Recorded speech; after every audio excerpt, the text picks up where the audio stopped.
Welcome to the kitchen sink. We will chat, we will make you think. You will not want to go to the loo. You could miss a lot if you had that poo. Stay and watch and join in. Yeah. Hello. I like your head move too. Yeah. Welcome to the kitchen sink. I prefer you on the left. You're on my left. That feels better. Last week I was on the. It didn't feel right to me, Lucy. It felt weird. So I'm glad we're on the proper side now. Right. It's very dark. To our listeners, Hi. We are together on the screen, and I'm on one half of the screen and Sarah's on the other half of the screen. And we always used to be the other way round until we started going through this amazing StreamYard. But now Sarah's decided that's her side of the bed. Yes. And it's weird being on the other side. All last week I was like, what's happening? It just felt really weird. How are you, Lucy? I'm doing very well. Really? Hiya, Who's Hugh. We've also got Welsh Twitcher here for now, but the Thunder and Lightning dependent from Jamie Nemeth. Yes. It's a pleasure to have you all here. I'm just going to have to double check my internet is strong enough. So please, I'm sure when Ray does join us, he'll tell us that my internet's shit. I haven't specifically messaged Ray today, so who knows? Who knows? It's going to be with us. You haven't had to remind me. It's like when you remember, our people, were they with you at the very beginning of the show, and you're like, well, we used to message them individually. Yeah. Yeah. Are you going to be on? We'd be thrilled if they did to double figures. I will never know. So please tell me if my internet starts playing silly buggers. Well, so far so good. It does look. Yeah. So far so good. But, I can hear Thunder and Lightning here as well. It's just started. That's why I look green, because it's really dark compared. Normally, I'm facing a window, and normally, like there's natural light on me, and then it goes a bit dark, like in an hour's time. But now, it is proper autumn, isn't it? Yeah. Hey, Raisin. All right. Hi, Ray. All right. What? So I mean, it's over in down here, down south, in the southwest. It's cold and it's a bit gloomy, and summer has well and truly gone. Effed off. Yes. Do you know, the other night, I can't remember the date, was it Wednesday night? Was the last day of summer. And I didn't realise until the next day Google comes up and say, hey, it's autumn today on Thursday. So Wednesday night, I was like, not realising it. It was hot. I was down the beach. I was in the water at like 7 p.m. at 6:30ish. Last swim of the summer. So fantastic. And then the next day is like this bullshit weather, frankly. And I went out shopping today, and I'm like, I don't know what to wear. I shoved this on, my female version of Brokeback Mountain shirt. And, there's a film that needs to be made, isn't it? If we're going to do the female reboot. So I was like, I don't know what to wear. I loved summer so much. I really enjoyed my summer clothes all summer long. And now it's like, I haven't even put black tights on yet. I don't know if you generally wear black tights. Do you generally wear black tights, Lucy? I'm a leggings girl. I'm a leggings girl. Aren't they a bit thick for boots, though, and for underdresses? I wear them under jeans, under dresses. There's a certain point of the year where I am thermaled every part of my body. I like to use the excuse that I've got low blood pressure, but I just like being warm. I just want to be warm. I have my natural thermal underwear of a thick layer of fat that I'm currently trying to get rid of and use up. Because you have a lot less than you had this time last year, so cut that shit out, sugar tits. Yay! I have got sugar tits. We all still want to hibernate, Ray. Ray says I still want to hibernate. I feel you. Not I literally. feel you. That would be illegal. But I saw the lovely Lucy full length this week because I watched your video. Yes, Lucy is selling her sex video and she's standing up. I forgot all about that. Do you want to tell everyone what you did? What you did? You clever girl. I travelled all the way to London to be nasty to a boy. Yeah, in public. Can I just say, I think he was robbed. So robbed. You should have won that. Phil was brilliant, but you were more brillianter. Sorry, Ray. Ray said, illegal and inappropriate young lady. Ray, did I send you the video as well? I probably sent everybody the fucking video. I went to do a comedy roast battle. So for those of you that don't know what a roast battle is, it's where there is no hold barred. No, that's the right way around, isn't it? No hold barred.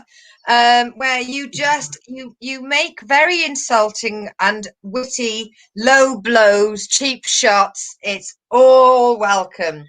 And I was particularly nasty to my comedy roast battle partner. He gave as good as he got. To be fair, you were both very good. I was really impressed. It was strange. We worked on it. We rang, we spoke to each other, went through all the lines.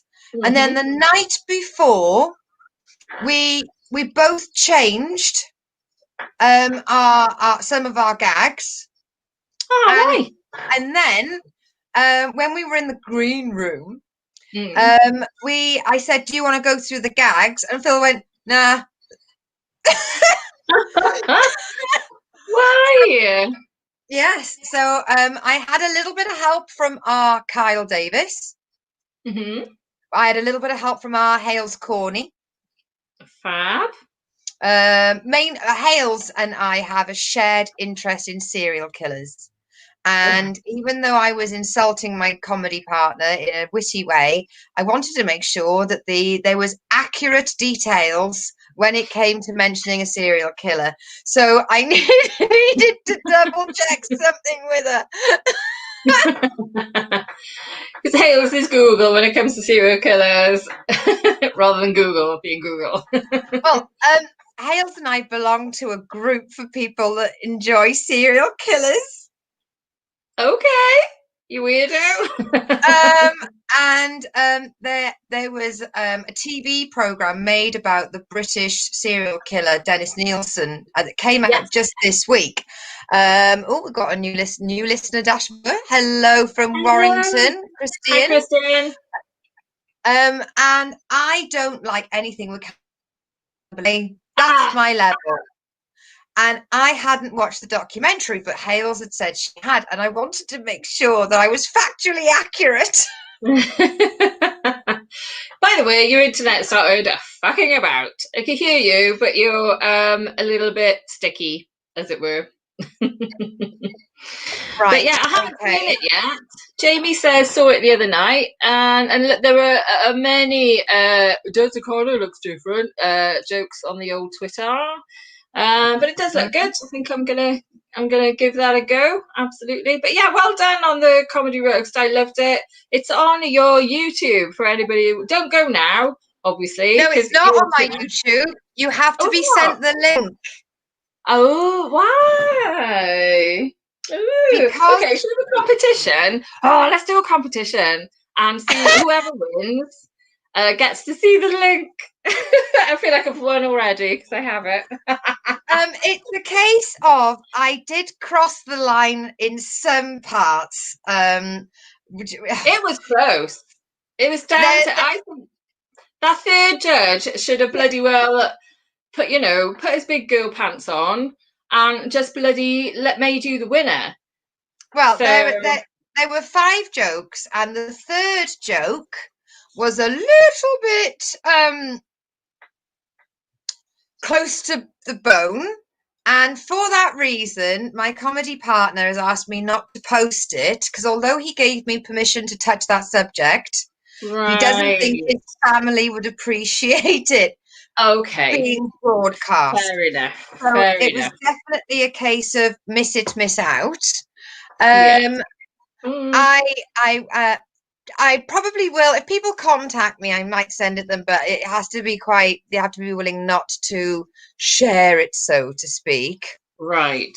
Okay. Um, But yeah, I still think we should think of a competition they can do. So I don't know. First one, two. Get naked and run around the block. Get the link. and Lucy send thinks it sounds videos nice. to Sarah Bridgman Comedy at Facebook. Yes, I don't mind actually. I don't really see anything too horrible there. No, I know, but I mean, I sent it to one of my friends, and she did not appreciate it at all. What, you being naked and running around the block, or you're? No, the choice of subjects for the comedy roast, she did not appreciate the joke. And you sort of like you try saying, "Oh no, it's Yeah. okay, it's sensual. We sorted out beforehand." Yeah. But, If they don't, but, yeah. It's tricky, isn't it? Because, like, I'm typically somebody who hates anybody being mean. But for comedy roast, because you're allowed, but I did desensitize myself to it by watching a shitload of, stuff. So that I was desensitized. Poodle Hat! Hi, Poodle Hat. No worries. See, Poodle Hat says, because I keep forgetting we have a podcast as well. Poodle Hat says, sorry I'm late. Catching up on Wentworth. What's Wentworth? Have I missed something out? Right, it's you and me, because Lucy's sorting out her internet. It's all awesome. We're getting the universal symbol of it's okay. It's it's okay. okay. It's okay. Oh, shall we mention who's coming up today? Who our fantastic guest is today? Yes, Should it just is. mention for any newbies, welcome, and for everyone that isn't new, hello. All right, what's happening? So the first half hour, so we've got another 15 minutes of us waffling about what we've been up to this week, and then we've got the fantastic Tom Glover.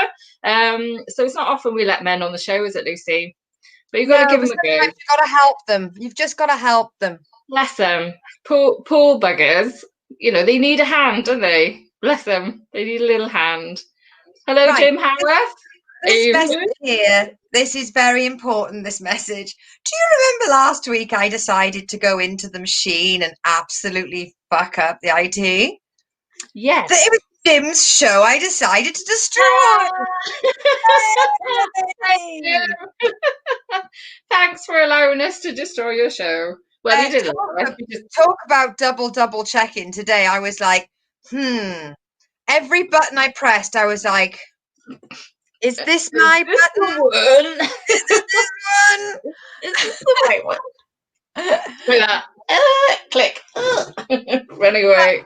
What I will say about going out into the wider world and doing my first real life gig, first of all, oh my God, do I love a fucking gig. Didn't I tell you? Not that I didn't know, but I sort of tried to put myself into a nice little box of denial. Yes. It's so that I wasn't having fear of missing out. But I don't know how ready I am to go out and chase every single gig. Why is that then? I got home and I took all my clothes off in the front door. All right, lads. I put them all straight in the washing machine. I got in the bath. I was practically drinking the antibac. As female comedians, we're only supposed to be scared of male comedians on the circuit, not a pandemic. And it just felt like there was just too much going on in any one time. Can I just say, I really love the white t-shirt, black waistcoat combo. That is, and this, I'm going to sound like a right bitch, but I don't mean it like a bitch. It deserves a resurgence. I remember that from the early 90s, and I really, really liked it. I thought you looked really good on stage. It's my homage to the lesbians outfit. It's a tweed You appeal to waistcoat. all aspects. Whoever's In fact, interested in. two of my friends that came with me are from the lesbian gender, and they backed it and approved it. Yeah. my, my fun Lesbians fact say yes. my fun fact about that tweed waistcoat is I bought it in Edinburgh. I thought if you're going to buy a tweed waistcoat, go to your fancy pants kind of place in Edinburgh. Yeah. And it was the kind of place where you're not allowed to touch the stuff. Somebody pops up and goes, "Oh, can I help?" Really, sort That's of £100. just like, "Can I help you?" And you're like, "Oh, just look." And they're like, "We'll look for you. Stop touching stuff, you poor person." Yeah. So I went in and I had my monies together. And I was all ready, and I got overexcited. I tried it on, and I loved it, and I took it home. It says inside, made in Portugal. Right. Were you expecting it to be made anywhere else? It's tweed. So It's Harris tweed. So I was expecting. from Harris? Well, like if you go to a Scottish tweed shop, Yes, you that's kind true. of imagine that there would be some Scot involved in anything other than selling it. Yeah, they probably waved some bagpipes over it, went, good enough. Yeah, showed it some buckfast and then sort of put it in a bag. I just found, I do really like that look. I feel quite confident in it, and that's what you do need with what is your stage wear? Because if I'm not wearing that, then I'm in a sequined catsuit. Well, it has changed a lot over the years. I used to wear, my sexy biker outfit that you like, that photo. So I used to wear, depended on the gig. If it was a big gig, I would wear that on stage. Just something a bit retro, a little bit vintage. But then I find it's not easy to move in or drive in. So I very quickly went to, it depends on the gig. I like to reflect kind of what the audience is wearing, because you feel a bit of a knob if it's a Thursday night gig and everyone in the audience is just wearing jeans and jumpers and they're all students. You just feel, and it's a, I don't know, a free entry night. You feel a bit of a knob coming on in full sequence. No. I know, but they didn't me. I'm very insecure and very, low self-esteem. So I'm like, oh, don't look at me, but I'm doing my comedy. So look at me, but don't look at me. Yeah, don't look at me. And just, but you can look now, but not. Yeah, it's really confusing. But then for a proper gig, but then for like a big gig like the Glee, I still want to be comfortable. I want to feel able to move around, but I like to have some sparkles. So normally a sparkly shirt. Now I'm losing weight. I don't know. Hopefully I'll feel more confident when I'm a little bit slimmer. So I'm reading what Ray said. Well, Ray said, when I was in Kentucky, I bought some archetypal Americana gifts from a tiny shop. Both ended up having been made in China. I feel like this should be an Ian Lee. This should be an Ian Lee radio podcast. What have you bought, Pal Cheated? Get in touch on the chat. Have you bought something that you thought would be made from somewhere, but it was made somewhere else? Tune in to the kitchen sink. I think, I don't know, when it comes to me becoming on stage, I want to be better. So you couldn't see in the video, but I was wearing ankle high gold boots. Did see. Oh, I didn't see the gold. I thought they were brown, but I did see. Yeah, they're. I'm gonna say Gary Glitter-esque, but without the paedophilia. We've got to get your references out of the bloody 70s, lady. What's the modern telly? Okay, Chris D'Elia, without no. Which bit do you need me to update?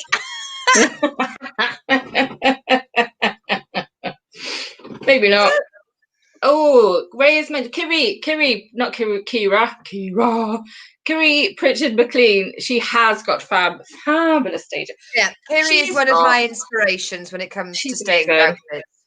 She has got the best pair of Norks in the business, for a start, and she will put on an amazing, fabulous fabulous. You know, the confidence in the woman, fantastic. We should message her, see if she would come on. Maybe. I mean, I'm gearing up to asking like people that I'm scared of to come onto our show. But yeah, she's got amazing if anybody's stage ever outfit. seen the Comedy Central roast battles, Kiri is on there with one of her friends, and it's probably one of the it's sort of I watched it too many times before my roast battle, Right. and yeah, because you were feeling a bit like, oh god, I'm never going to be as good as all that. How did you feel? You came across really confidently. You'd never think you'd had a wobble. I when it comes to sort of the gigs on the lead up, I'll have a wobble. Right. Then before the show, I go psychopathic calm. Ooh. Then I do the show, and then I come off, and I shake like a leaf. Ah, interesting. Yeah, I don't mind. I don't mind having a panic attack after I've done it. Well, that's okay. It's okay to have a panic attack afterwards. But yeah, she does. Rose was saying she comes across really friendly, supportive of others. She does actually, and actually she did. She was really supportive of me starting out. We were in the same competition for like 2 years running, and you know, it was my like first year, and my friend was in the audience, and you know, Kiri was just miles better than me. Obviously, she'd been going a few years more, but also she's just miles better than me anyway. Full stop.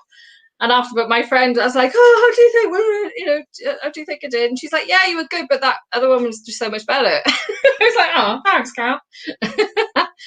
Thanks for the boost. But she's fantastic. And she was really fantastic early doors as well.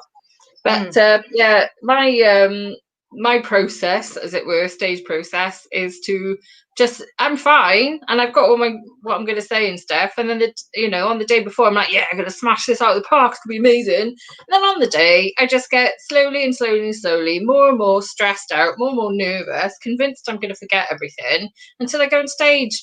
It's great fun, and it just depends, weirdly, I do better if there's more obstacles, if the audience are a bit tricky, or if I don't know, if I just think, oh, things need sorting out here. I don't know if it just gives me, I just got something else to think about other than just the performance then. But I love it. I love a challenge anyway. Do you know what? Tonight I actually had 3 things I wanted to talk about. We didn't need to talk about any of them so far. But it's not funny. I'm like, well, I'm going to be prepared to talk about them. Like what? Is there like a panic button? Get the conversation out. No, it's just this week I was mindful of stuff I actually did rather than doing what I normally do, which is to forget about until he says, how's your week been, Sarah? And I'm like, This is completely off topic, but you've just reminded me of something. Do you know what mindfulness is? Yes. What the fuck is it? Because people that do it make me annoyed. I'm sure the actual, it's very much like socialism. Love socialism, hate socialists. But when people like, oh, I've been really focusing on mindfulness recently, I just want to nut them in the throat. Oh, really? You mindful? How about some of this? Mind the fuck out of this. What is mindfulness? Something to worry about. It sounds. Is it just thinking about yourself and going, yeah? No, it's about. It's almost like the opposite. It's being aware of everything around you and taking a moment to just breathe and be in the moment, because generally we're constantly thinking about the past or the future. We're very rarely just aware of what's going on now, and it's a bit like meditation. Don't Google, don't rely on me as your Google, but it is just a bit like, when you're like, oh my god, everything's really stressful, you can just take a moment, go, oh look, there's leaves on the tree, and wearing your breath going in and going out and being like, just for like 10 minutes, and it can just calm you down and bring you in the moment. That's what mindfulness is. It's just when people say they do it, I'm usually very busy judging them. I'm so busy, I have to employ mindfulness.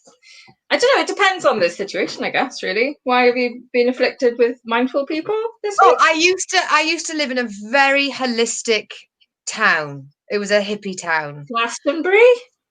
Even more so, it was called Totnes. It's the Devon's version of Ah. Glastonbury. Oh. And Jesus, they're all a bunch of fucking vegan yogurt weavers. I swear to God. I mean, I loved living there, but what they would do is they would, if something was going on like Palestine or the Australian fires, what they would do is they wouldn't raise money or do anything about it. They'd get a chanting circle together and think about it. What? And you think, I don't know if that's though, not going to put a fire out, is it, mate? but I have to say, I do think that human beings, we are all stardust, Lucy. Oh, fuck off, Sarah. We all come from the same place, and we're all going to go back to. No, I tell you what, because I was terrified of death, and then as most people I would have thought, I'm like afraid of death. Like, oh, it freaks me out to think that one day we're not going to be here. One day we're going to go to sleep forever. We're not even sleeping. We won't be here. And then a friend told me about a book. What was it called? I'll have to Google it. It's about the fact that we're all from the earth and the stars, and I'm like, oh yeah, and nothing dies and nothing energy. I wish I had stuck to my subjects. Can anyone explain universal physics to me? It's something like energy. You can't create and you can't kill energy. Just jot it in the chat. What the fuck have I just come into? We don't like trolls on this show, but feel free, everybody, just to put in the chat, Sarah, shut up. No, you can't tell me to shut up. Come on, this is a proper discussion. This is like, Robin D would be really proud of this. You'd be like, yeah, energy. You can't kill and you can't create energy. So that means when we die, we're not going anywhere. We've got to, I don't know what will happen. Maybe I'll come back as a slug. But, something's going to happen next. Feel better if you're worried about death, everyone. Thank you, Jamie. Jamie agrees with me. So there. In your face. Jamie says, yes. Someone got my back. Oh, yeah. Your friends in real life. Fuck off. Oh, well, she already follows you on Twitch, Jamie. Stop kissing her ass. Can I just quickly, before we bring Tom in, can I just show off my alcohol? I'm very lucky to be living right next door to B&M. And B&M have the most amazing, eclectic load of alcohol. Guys, I have got Parma Violet cider. Parma Violet cider. So I'm going to try that live. It's going to be minging. I bought that knowing it was going to be minging. That's £1. This, guess how much this is? Passion fruit martini. Guess how much that is? If it's B&M, is it 39p? How much? Thank you, Ian. 39p? Close, 89p, because I'm a classy bird. I'm going to pay that extra 50p. If you're going to be sick the next day, you don't want to wasted money. Poodle hat, you're not wrong. Can I just say, Robin D, and you said Lucy needed to update her references. Yeah, but who's more modern that is intelligent? I think he was the last intelligent person. Should we have our guest in the dining room? Right, let's get our guest. Right, before we just end up scrapping. Right, Jamie Nemeth, I came here after a long day of work. It's lovely to tune into this and give my brain a break with the light-hearted discussion of happy topics. She's been asking people to explain fucking universal physics to her. What's light-hearted to you, Jamie? Jesus, next week's comedy.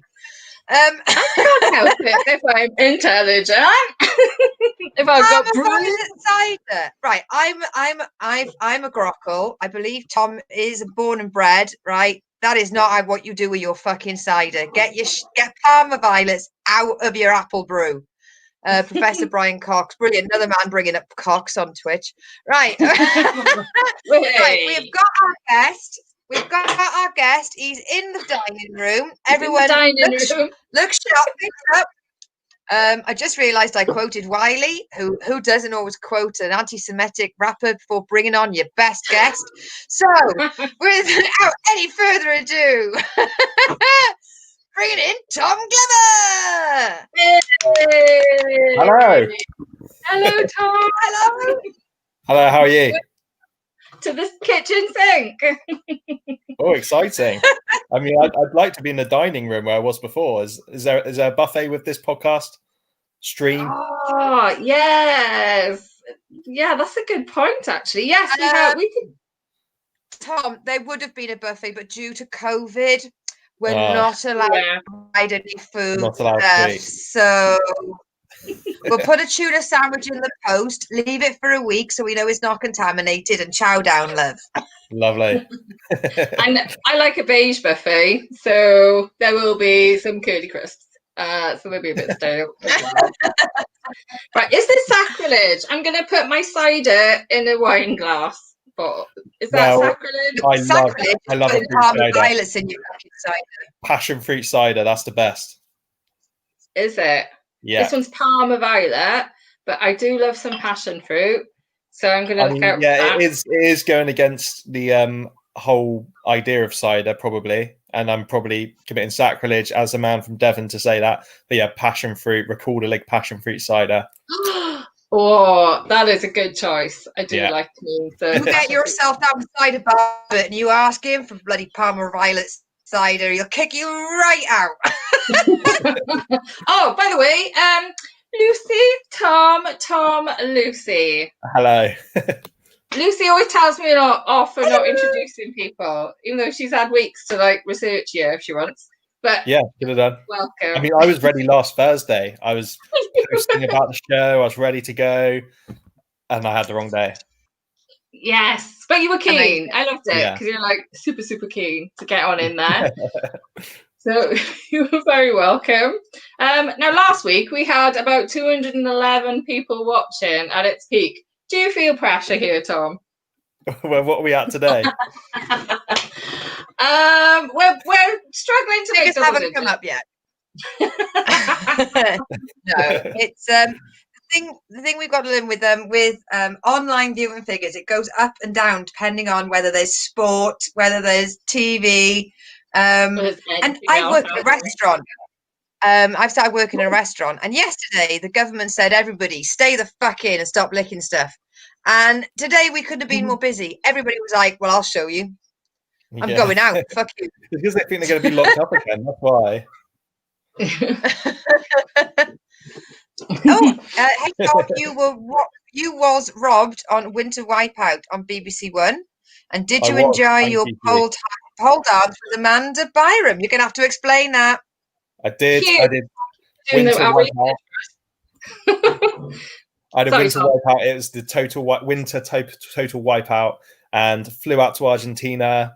And interviewed by Amanda Byram. And at the time, I was doing a newspaper column where I took on loads of challenges, and I did pole dancing as one of those challenges. And Amanda Byram asked me to show her some pole dancing moves. Oh no! There wasn't a pole, so she's like, "Use me as a pole," and I was like, "Okay." So, I mean, it wasn't quite as like X-rated as this sounds, but that's what happened. And then I went out in the first round by 3 seconds. I was gutted. Oh, that is gutted. 3 seconds. You'd think she would have gone, "Oh no, I think the clock's wrong," considering she. But it was won by a Welsh girl. Frankly. Yeah. Well, no, hang on. Sarah just said it was won by a Welsh girl, so she's it was. She's a Welsh sprinter now. She's in like the national Welsh sprinting squad. So I probably would have lost anyway, even if I got through the first round. How long ago was this? 10 years ago. Oh my god. Yeah, I know, but it's all that people are tuning in for. Hugh was waiting for me for 10 years. Yeah, all these. He's like, finally, a guest I know something about, is what you're saying. Did you more research than Lucy did. Did you face plant into a large red foam ball? Oh man, I got hit by everything. I fell off everything. I swam the wrong way at one point. Like, yeah, it couldn't have gone more wrong. If I had swum the right way, then I would have got through it. I love Wipeout. I'd love to have a go on those balls. Just bouncing about. Why have we already got male There you go. viewers, Lucy? I do. There we wonder. go. That's 13:35. If anyone wants to clip that. I mean, 2 weeks ago, she looked into the camera and she went, "I can be dirty if I want." Get dirtier the more alcohol and drink. I'm kind of more shocked that Wipeout's been going for 10 years. Well, I don't think it is going anymore. But it was going 10 years ago. And then that's when I did it. What's, Rochelle Hume and Cammy they do something now, don't they? Oh, Where do something they? like Okay, maybe. Is that Ninja Warrior? Is that something different? that's it. Is that? I think that's the different, new yeah. watch people.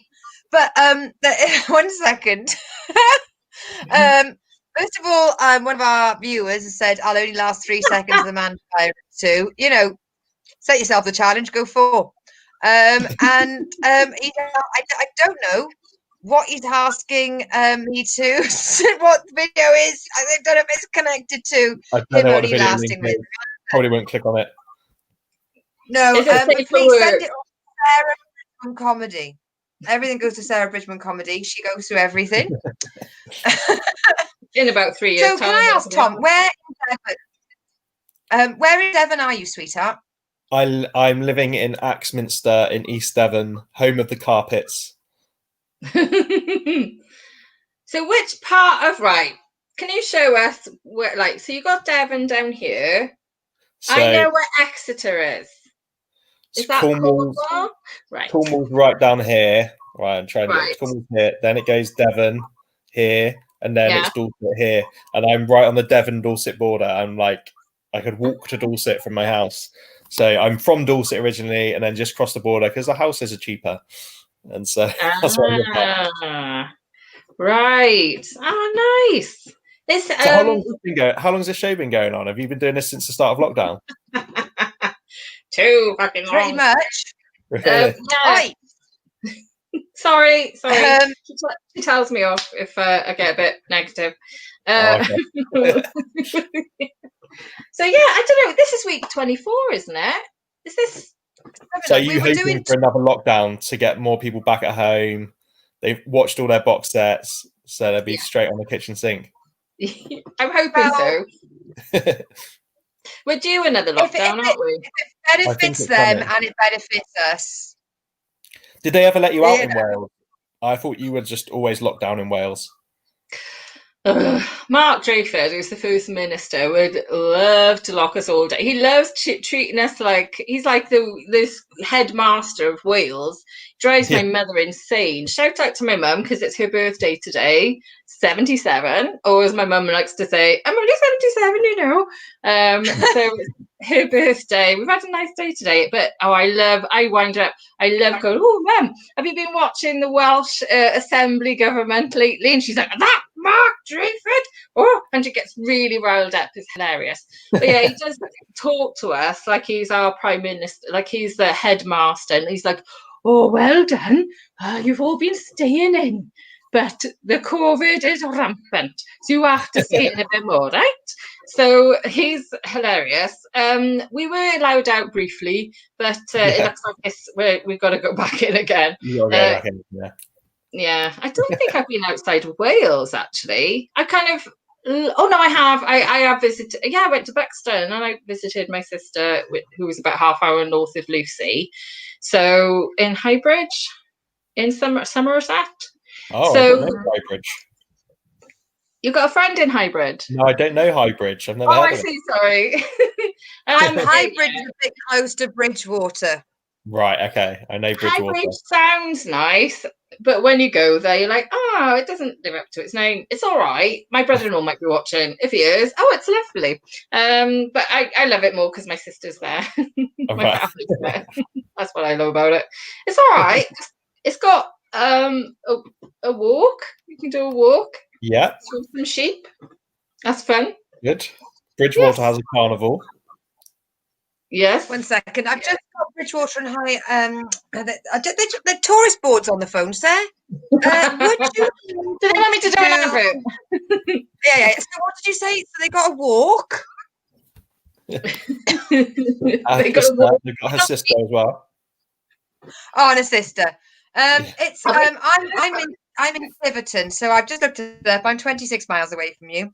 I used to drive my trucks around Axminster, just down Rangway. Yeah,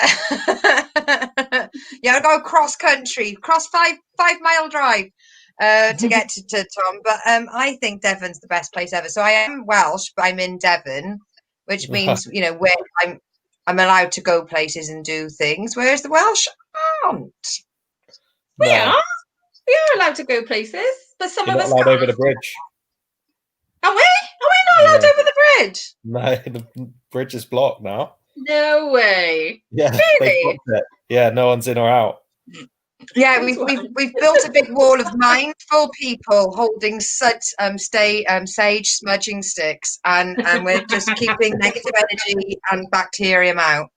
I like I said, I told Sarah a couple of weeks ago, I went to Philly to see my brother very briefly, and went in the supermarket, and everybody was just walking around with their naked faces, and I thought this isn't right because they've had really high levels of infections in this area, and then 2 days later it was like, right, everyone get back in the house, we're on local lockdown again.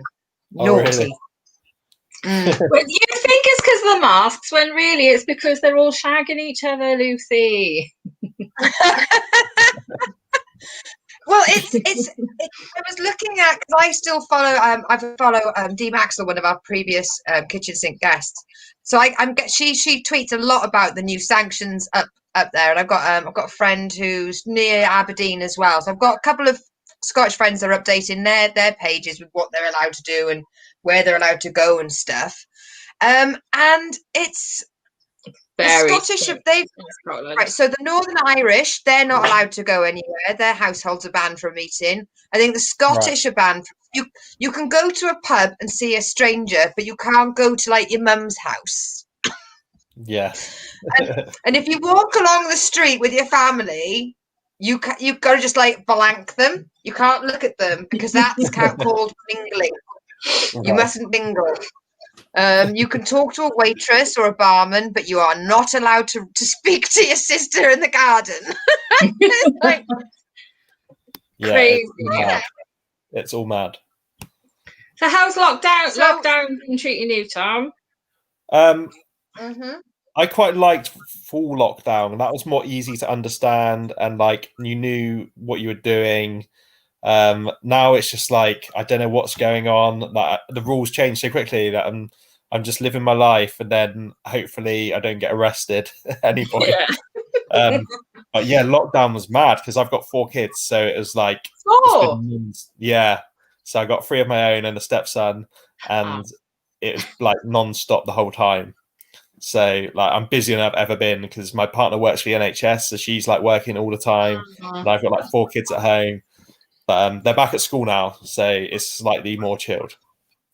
What kind of ages are they? Young. So I've got 2 5-year-olds, a 3-year-old, and an 18-month-old. Bloody hell. Can I just give you a little round of applause, you and your partner? Well done. That's my worst nightmare, having many children. I mean, yeah, there have been times I've been jealous of my friends who don't have children because you had so much time in your lockdown. You're like, let's learn a new language, let's bake some banana bread. And like, yeah, I've not done any of that. Yeah.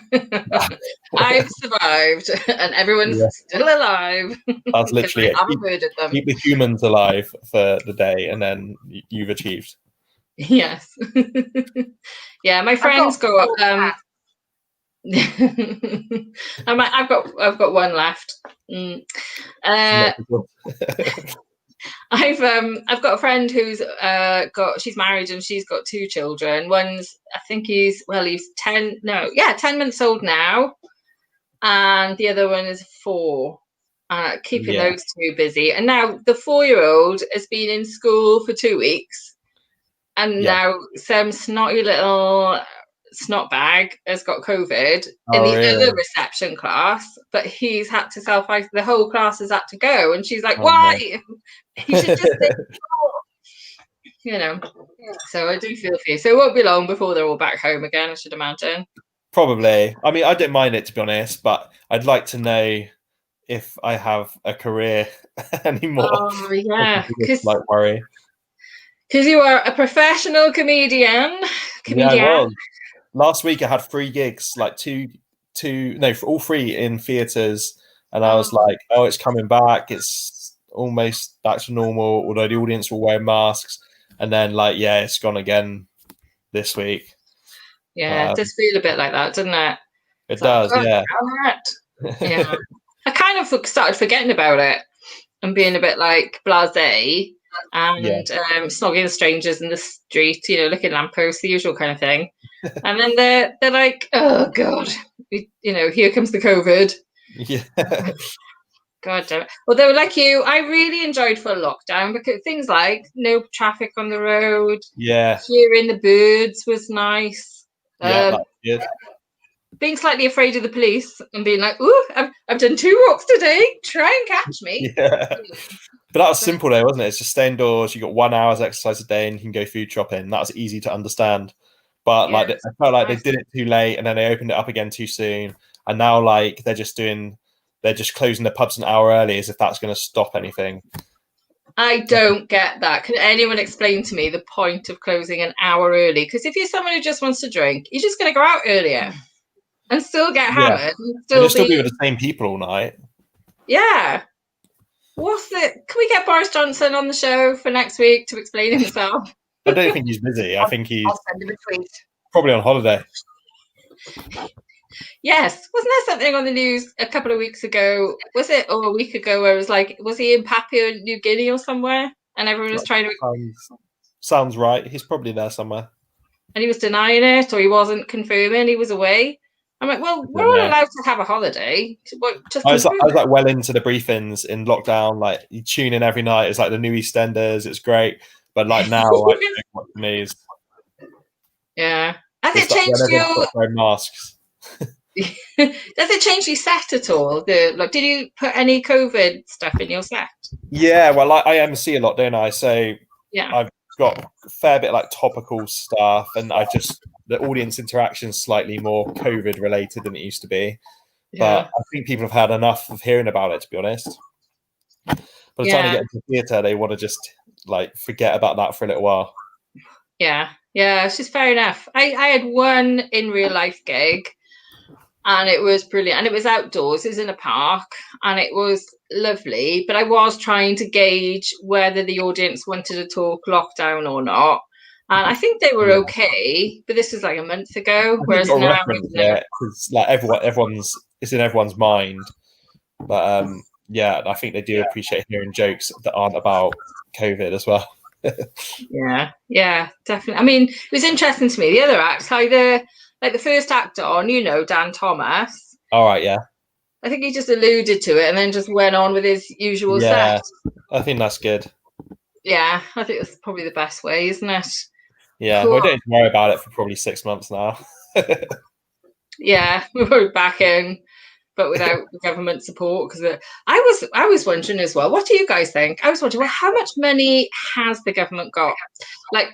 Are we nearly bankrupt, or could they actually just give us more money like we're a socialist country? What do you think?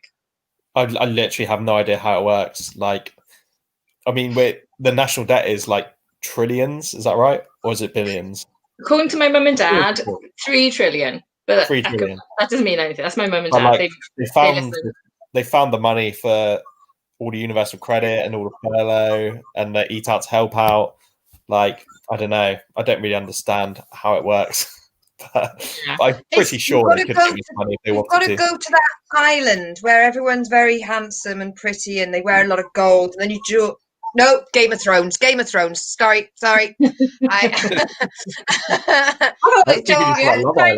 Island you were on about that.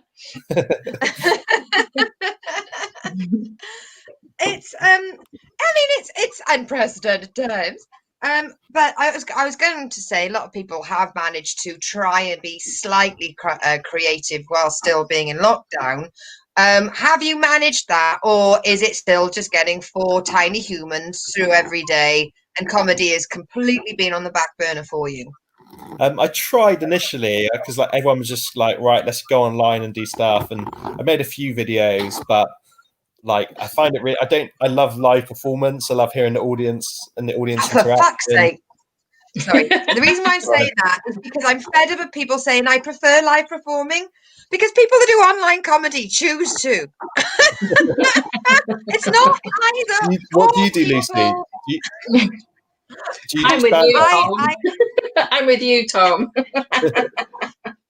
I much prefer live comedy as well. I have done quite a lot of online comedy during lockdown, and a lot of people have said to me, yeah, I don't like online, I prefer live. Well, obviously you prefer live. It's like having your Rolls Royce taken off you and given a bike. Oh, I prefer the Rolls Royce. Obviously, you use the vehicle you have. I think younger people like to watch stuff online, and I don't think the future of comedy is live. I think it's like online videos and podcasts and stuff like this. Like that's how younger people consume stuff. Like the gigs, audiences at gigs are all like 30, 40 plus usually. So I think if you can do online, and great, and the people who have done it have been like really creative with it, and fair play to them. But like, no, I just can't get my head around it, to be honest. I've just been, as you say, trying to keep the kids alive and just enjoying some sort of family time, because I never have weekends off, and now I've got all the time off. And I would probably take a job if anyone listening has got a job going. I'm self-motivated, I'm creative, I'm hardworking, I want to get away from the children. So yeah. Please give Tom we could hashtag you order those. Would you go first? I want to get away for children, and then I'm motivated. And in which order would you put those on your CV? Yeah. It's been quite a scary time. I appreciate not having children, but what I don't understand is what the fuck do you tell kids? Like, have you tried to tell them the truth, or have you sort of told them that the COVID fairy is just saying people have to stay in? Because I mean, your children are quite young as well. Very difficult. I think they just really like adapt to it quite well, to be honest. Only once, like in lockdown, did they get upset that they couldn't go and see like my mum once. Generally, they just sort of accept what's going on. At school, they teach them there's a virus and they need to wash their hands and stuff. But their lives don't change too much because they're happy just to play at home. Like they like going for a walk every day. Now the parks are open, you go to the parks, you go to the beach. Like they're like fully happy with their lives. They don't know what's going on, to be honest. Yeah. But they do know what's going on, but they don't know how big a deal it is because they're only 5. Do you think like their parents are probably more chill because the parents are home more? Like when you're gigging, it's the traveling as well, getting home late, getting up early, and all that. That can be quite stressful, isn't it? No, I think that's quite good when you've got like something else to do, because like when normally I'd like get the kids to bed and then I'm like, right, I've got a bit of me time driving to a gig, whereas like it's been like I'm up at 5 a.m. and then the last one to go to bed at 7 p.m. and through lockdown it's just that every day.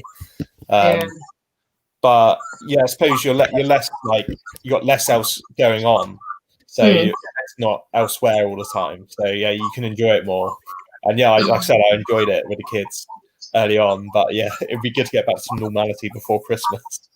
Oh God, yeah. Well, somebody said to me the other day they expected us to be in this kind of local lockdown, and then they let us out for Christmas, and then after Christmas it'll be like full lockdown.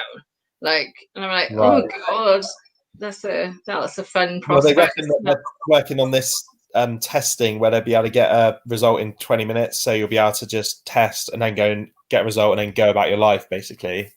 I think that's the hope, because a vaccine, who knows when a vaccine will be. At this point, like, because nobody really knows, like just wait for some good news and just live your life until then. I find it interesting with the news as well, because the news stopped reporting it really, and now it's ramped up again, and it's like the first thing. But that might be just my internet bubble. Yeah, I just read Twitter and Facebook and try to ignore it. It is difficult. I mean, because I don't know.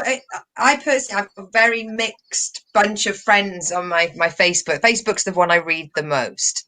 So I've got a lot of people from my festival events sort of side. I've got a lot of truck drivers, and I've still got a load of my teachers from when I was a teacher, and I've got the comedians. So you couldn't get 4 more diverse, different groups of people. Yeah. Sometimes you'll see the same story, but one person going, ugh, the other person going, hey. Do you know what I mean? One story can have 2 different, like, oh, look at the shit on this. And the other person going, yay.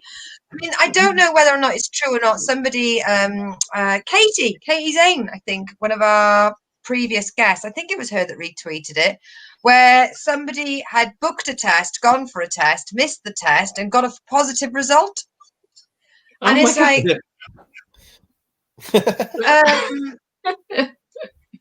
yeah, well, I think everything on social media has to be taken with a trowel full of salt. I've had a test. I had a drive-in test because my little one had a cough, and we were negative. But it's quite intense. Have you been for one? No. You like drive up, and then you're not allowed to wind down your window, and they like hold signs up like it's like Love Actually, and then they put a mask on, and then they wind down the window like an inch past the test through. And I had to do like the swab with like a cotton bud down my throat, and I had to do it down the baby's throat as well. And it's like if it touches anything, then it's contaminated. And there's a guy like watching you through the window with a mask on. It's like pretty extreme. But my God.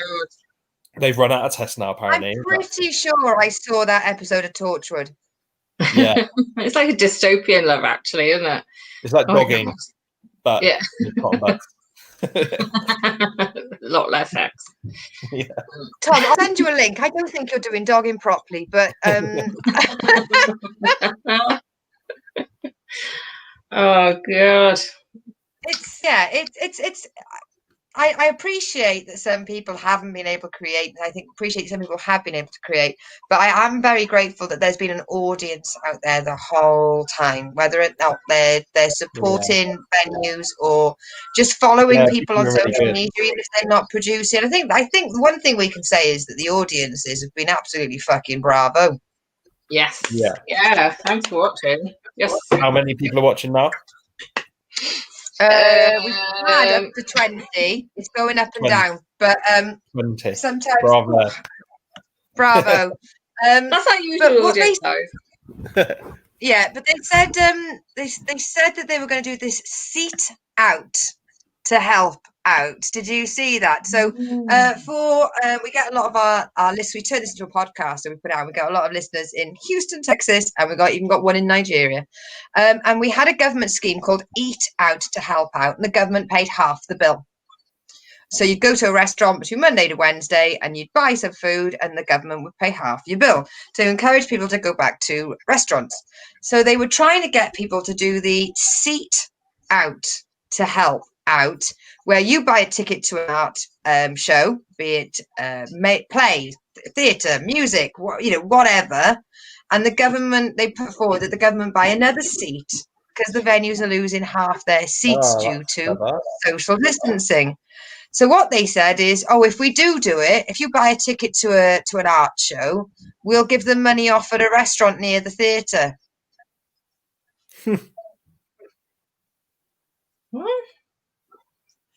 I don't get it. That doesn't help the art. That helps the restaurants near the theatre. And also in the theatre, more than that. I've done gigs in the theatre now, and it's not just the seat next to them that's empty. It's like 6 seats either side, and then the row behind. And it's really reduced capacity. And then it must reduce the atmosphere, because comedy in particular works well when there's a lot of people and they're packed into a small room is the best, because laughter's contagious. Yeah. But if they're all like, you've got 2 people and then they're spread out, empty seats. Yeah, it's not ideal. And they've all got masks on as well, so that's sort of... Oh, man, alive. I mean, it's better than gigging in a car park to actual cars. Them flashing the lights going, that's hilarious. It's like, oh my Right, God. Tom, that's what dogging looks like. Do you think there are comedians that are like used to dogging and they get confused and start whipping their willies out and that. They see the flashing lights, like, okay, bit of a weird request, but it's what you want. I don't know if that's how it works either. If they flash the light, you get your willy out. I just read an episode in a copy of an old Reader's Digest of the Doctors one time.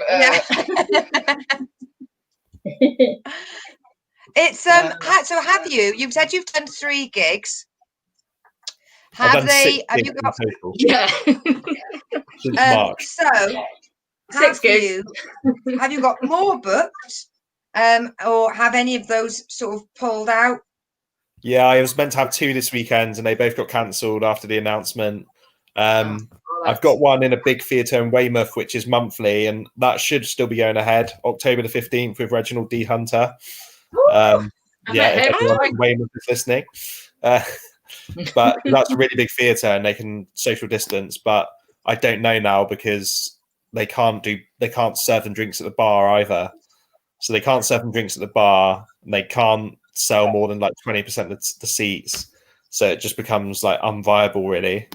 But hopefully they're still going to work our way around that as well. Have you got have you with the lineups that you have got booked? You've obviously had a look at them. Would you say you've noticed an increase or a decrease in how many women are on the bill with you? Well, the Weymouth one's always pretty good actually. It's not booked by me; it's booked by a guy from London, Will Briggs. But yeah, it's pretty diverse. Like the last, we just did a show. Lou Sanders headlined and Sally Ann Hayward opened, and then it was me and Morgan. So that was 50-50 split. Sindhu V's headlining the Weymouth gig in November. So yeah, I think. I mean, I've not booked anything since lockdown, but I think I'm going to make more of an effort because I know in the past I've had all male lineups, white male lineups. Yeah, I think that's. I mean, it's sort of depressing, like during lockdown when all these terrible stories were coming out about comedians and things that happened on the circuit because you weren't having the joy of the gigs, and then you were hearing all this terrible side of it as well. But it was also, I think, important, and I think because there was some distance from the doing comedy that people felt a bit more empowered to speak up, I think. So maybe it's cleansed the circuit a little bit, hopefully, for when it does reopen. It wouldn't take much to cleanse the circuit, even just a tiny shower of cleansing. Well, as a white man, like I've never known it. Like I just go about my life and go into green rooms, and I don't realize. I know there's a lot of weird comedians and like weird guys around, but I don't see them as a threat, and obviously they're not a threat to me. You're not it's shocking to hear some of the things that go on. Yeah, it is horrible because it was shocking to me as well, frankly. Because you know, as a woman, you just, I was born in the 70s, so I was like in the 80s, 90s, well, more than 90s as a young woman. And it's a throw from, like, I remember going to the working men's club with my parents, and you learn from your elders how people are supposed to behave. And then you go, but there's always that lecture guy who wants to really squeeze you, and you're like, oh, okay. And then, and as a teenager going down Cinderella's or Neptune's down Swansea, it was a bit of a highlight if you like walk up the stairs and some guy would pinch your bum. But now I realise that's completely wrong. Yeah. But it is the young ones that are young now. I mean, it is when they're coming on the scene and the first thing they're doing is messaging, someone going, right, who do I need to look out for? That's just awful, isn't it? And really sad. I'm very sad about that because I realise as an older lady, this stuff's happened to me that I've gone, well, that's questionable. But I'm strong enough to. I'm not saying. You shouldn't have to do this, but I'm strong enough generally to turn around and go, what are you talking about? Why have you just said that to me? Why have you shook hands with everyone else and you decided to give me a hug and a kiss on the cheek? Because I don't think they don't realise, but then you feel awkward having to bring it up all the time, and then you're like, when you don't get another gig, you're like, oh, is that because of me? Is that because of my performance? Is that because now they'll get the one woman on and that one woman happens to be 20 years younger? What's that all about? It's just, it just messes you up in a way that I don't think the men have to deal with at all. Well, like, as a man, there's enough reasons as a comedian to worry about why you're not being booked without having to worry about those things as well, isn't there? And I didn't think about car shares as well. Like, I booked you before and been like, oh, this guy's driving, and then assume that you're okay just to get a lift with this guy from Wales, and you probably know him. Like, you might not necessarily want to share a car with him. And I have booked a female out before, and she said, I don't want to share a car with that guy. Oh, really? But she said she didn't want to be on the bill with him. Didn't say the reason why. Yeah, so it's like a Welsh comedian. Can you tell us in the private comments? So when the female comedian said she didn't want to be with the guy in the car, did she go into it, or did she just make some excuse? Or no, well, to be honest, the gig was booked and she was in a car share, and then like a week before the gig I messaged and said, oh, these are the details, such and such is driving, can you pick him up from here? And then they're like, I didn't realize it was him, I'd rather not do that gig, like I hope you don't think badly of me or whatever. But I replaced her and booked her again. Well, I said I booked her again, and then this all happened. But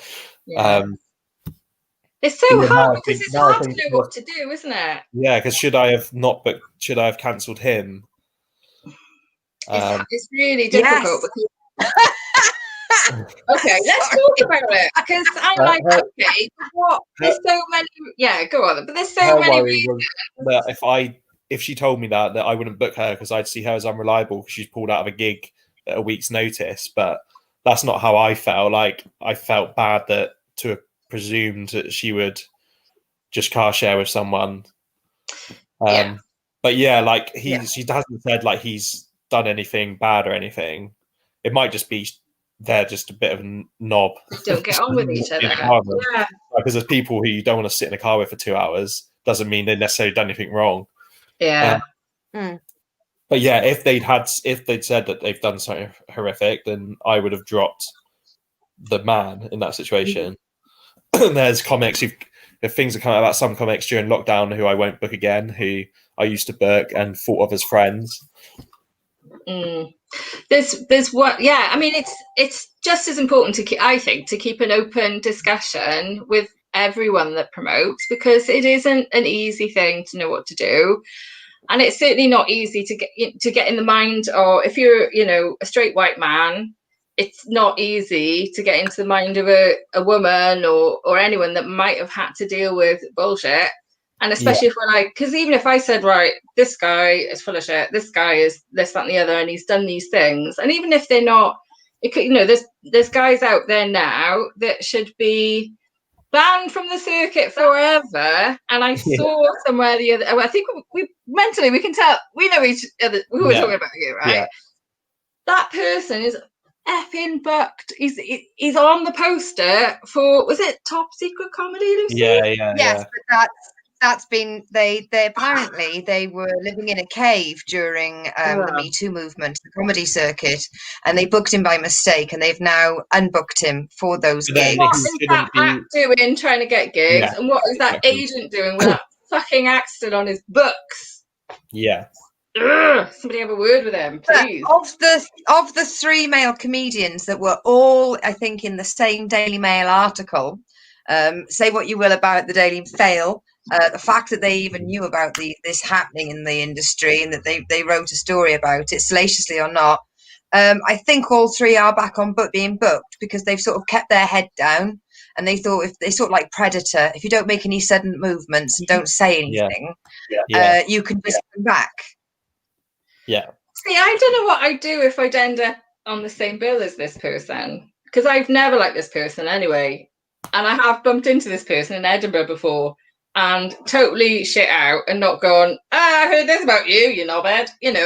I've totally just been that passive aggressive person going, oh, how are you? Fine. How are you? Which isn't, because you don't want to have that massive argument in the middle of the street in Edinburgh.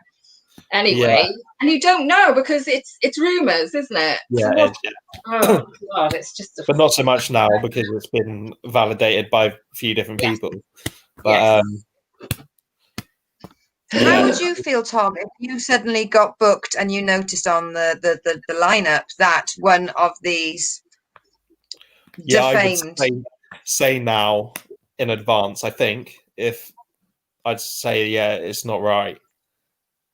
I'd like to think I would anyway, and I won't book them myself. But I think promoters have a duty to look out for that themselves now. But they've got a kind of duty of care because their comedians are kind of like their staff in a way. Yeah. So definitely. Like you shouldn't have like. I mean, I didn't think about it, but yeah, you can come to a gig and you'd be left in a small dressing room with someone who you've never met before, and my general policy anyway was that I only book people that I liked as friends and I'd want to hang out with backstage because there's enough good comedians that you can do that. But yeah, like I don't know the answers, and I just been reading and like listening, and I haven't like done any. I did one maybe public post supporting it, but I feel like it's not really my place to speak out on it at all. I just read it, and I messaged a few female comics and spoke to them and asked about their opinions on things and situations I'd had with them where I thought that maybe they'd been uncomfortable with another comic or something, and just learned from them really. There's an incredible amount of going further into some of the forums and some of the girls that sexism is a male and female thing and non-binary thing. I'm using generalized terms based on the majority of the victims that have spoken out. Is that enough of as the writing comes up? But a lot of female comedians have said or haven't said, the open micers, and it's the guys that are like, take them to the side and go, I can help you with your set, or I can help you get an open spot. Very much like the Joey Diaz story that came out months ago, but without the fame, success, or money, or sunshine. But yeah, there's an increase, and when I've noticed sort of young girls join the comedy forums, and I've added them. Because they've gone, has anyone got any tips? And and they walk into sort of a comedy forum, which is a very vicious environment. It's sort of like the back of the bins by Spoons at 3 o'clock in the morning. 10 p.m. new regulation. But they're standing there in the middle of the comedy collective going, hello, I'm a small innocent creature, please take advantage of me. And I have added a few of them. And there's been a couple of people that have already added them. That's almost sort of like a list of comedians that have gone, it's all right, darling. I've got the advice I can give you. Do you come to Uncle insert name? Well, I think it's for people who are that way inclined, like not just abusive in every different scenario. It's a way of getting power, isn't it? If you become a comedian and then you progress and you run gigs, you start running some gigs, you have more power than you had just being equal. And as a man, you speak to promoters and you're you don't want to upset them, and you laugh at their jokes that you might not necessarily laugh at. And if you're a woman doing that, then you've got that worry that you're giving them the wrong impression or something. Yeah. Oh, Tom, thank you so much for letting us grill you on this matter. But you're like, it's going to be so you've done very well, darling. I would love to get to a point where we look at an all-male lineup and go, that's weird. Or audiences look at an all-white, all-male lineup and go, God, that's bizarre. Yeah, I'd love it if we got to that point. But I don't think audiences even bloody notice. You go, Tom.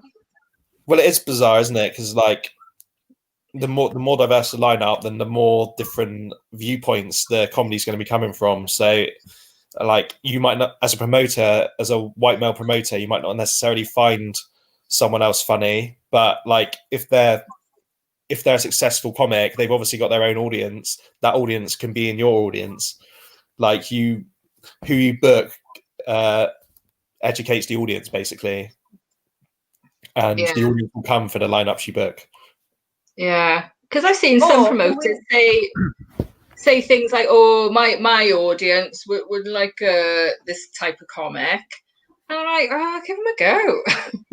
Yeah, but maybe they wouldn't, but maybe there'd be 10% of people in there who hate the normal comedians you're booking, and they're like, "Oh, this is a breath of fresh air."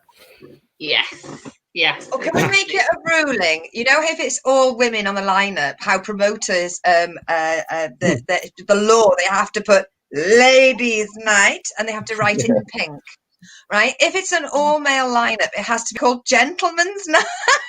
And it has to be written in all blue with a fucking tash on one of the letters. Yeah. As a male comic, like I see my male mates on the circuit all the time, and then when I've got or when I do a gig where there's more than one woman on the circuit, they're always like really happy to see each other, and they're like, "I haven't seen you for like 3 years," because they never get put together. It's just like they're doing the same circuit, but they're always 1 week behind each other. Have you do you notice in more of a mixed bill? Have you noticed a difference in how it is, as in the atmosphere or the feeling of it? Is it any different to you? Have you noticed that? I mean, I find it quite intimidating when it's like the sort of older male circuit headliner gigs where there's like 40-year-old plus blokes all in a room together, and I feel that quite intimidating. It's quite alpha. So I think it's quite nice to have like some younger comics and some female comics, and it's nicer to have slightly less testosterone in the room. Yeah, it is. Yeah, when I've done in the past, I've done like competitions that Ashley Freeze and Izzy Lawrence had a Fanny's Funny competition that was aimed at all women, and as a direct result of funny women starting to charge at that time. I don't think they do anymore, but they used to charge to have people enter the competition. Right. Thanks. So they created this it went for about 3 years. And it was just so nice. It is always so nice having an all-female lineup because we're all so supportive as well. We're all like, "Oh, have a good one, enjoy," hope it all goes well. Whereas like on the all-male lineups, not all-male lineups, some are lush, but hashtag not all-male lineups. It is hard to book. Like, I'm gonna win, and it's like you can't win because it is a show. We will all win if we all do well. So, if you're going to put me down, like I did a gig, it was a Mirth gig, and the middle spot was clearly gutted. He really felt like he deserved a much better footing on the bill. And I was the MC, and he was furious about it, I think. And he was just, the thing that he said before he came off stage about me was absolutely vile. Just implying that he wasn't getting paid, so I was going to give him a blowjob out the back, basically, to an audience. And it was just like, oh my God. So I then had to go on stage and tell everyone in no uncertain terms I wouldn't be going anywhere near that man's willy because he was stinking. Note to all comedians out there, don't ever go at the MC because we get to go on after you and destroy you. So, it's just crazy. Poodle Hat has said, Tom, would you care to explain this? Poodle Hat says Tom's still got sequins in the back of his car. This is Ian Bowden, by the way. He's a comedian. Yeah. He loves the fan of the show. Yeah. He loves like the wild. Is that right? No, he loves country and western music. So he's always got like these country and western line dancing outfits on, and he had like this shirt which is like full of sequins.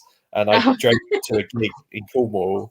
And then, like, the next day, my partner was in the car and, like, looked around and was like, "Why is there sequins all over the back seat?" And I was like, it was Ian Bowden. She's like, likely story. Who is she? Where are the pants? God, if there were sequins everywhere, I'd love to see. Sorry, go on. We have to go back to a question Because Hugh, right? Hugh is one of our best fans, Oh, but he's yeah. also he's a better researcher than the BBC, right? So he always finds something out about our guests. Yeah, And he's like my obviously wife. found some, yeah, but no, it's not just that either. Worrying about you, Tom. Right. I'm going to say. So Tom, have Yeah. your 3 ideal dinner guests changed from Morrissey, Russell Brand, and Frank Skinner? I think wow. 2 of them are being cancelled at the moment. So I mean, ultimately, it sounds Yeah. like and Frank Skinner. Yeah, well, definitely Frank Skinner's still there. I love Frank Skinner. He's the best comedian that's ever done the job. I think he's amazing. Like, and he's like, completely. He was full on lad culture in the 90s, and now he's so like erudite and clever, and his radio shows good as any podcast that's out there. Morrissey, it makes me sad because I love the Smiths, I love Morrissey and everything that they stood for, and now Morrissey is just like an old racist. I still enjoy his music now. I think you can disassociate from the music. Yeah, how old is Morrissey now? Because I think is it like a genetic thing that we all start mutating at the age of 60 into racism? But he hates immigrants, but he lives in the States himself now, so I don't know. And most of his fan base is Mexican. Like, I don't understand. Where it comes from. He's 61. And yeah, Russell Brand. I love Russell Brand as a stand-up as well, but yeah, there's been some dodgy stories come out about him, and he would probably be quite hard to get a word in with at a dinner party as well. I know, it'd be the same if it was at a feminist rally. He'd be telling us all whilst we're there. He's been absolutely prolific recently with the wet-ass pussy video. Good for you, Russell. Really. Yeah. The thing with Morrissey is, because of me coming from an event background, I know a lot of people that have either worked with him in management, and I know of some of his very awkward demands that he had before his shows, or I know that pardon? He's always been awkward and difficult, but that was part of his charm. But now he's just got and then to be either a truck driver or a stage builder or anything part construction or logistics, to be halfway through a build and for him to have smelt a bacon sandwich 3 miles away and for him to pull the gig, you're just like, oh, for fuck's sake, you. As someone sort of backs you away from it. Like a vegetarian stroke vegan knob, because you can't get away from meat products. You can't just insist that meat products desist, which is not a euphemism given our previous discussion. How did Morrissey be a vegan that turned into a gammon? Very funny, Harry Ray. Yeah. He's full on gammon though. Now he's like the love child. That's not the right word, is it? Daily Mail. He's like proper Daily Mail reader. Who would have hated him before? They would have hated him in the 80s. Yeah, maybe he's always been like that, but he's managed to hide it because he kind of knew. Like, his management were like, for God's sake, Morrissey, you're not allowed to say those things. We need to sell records.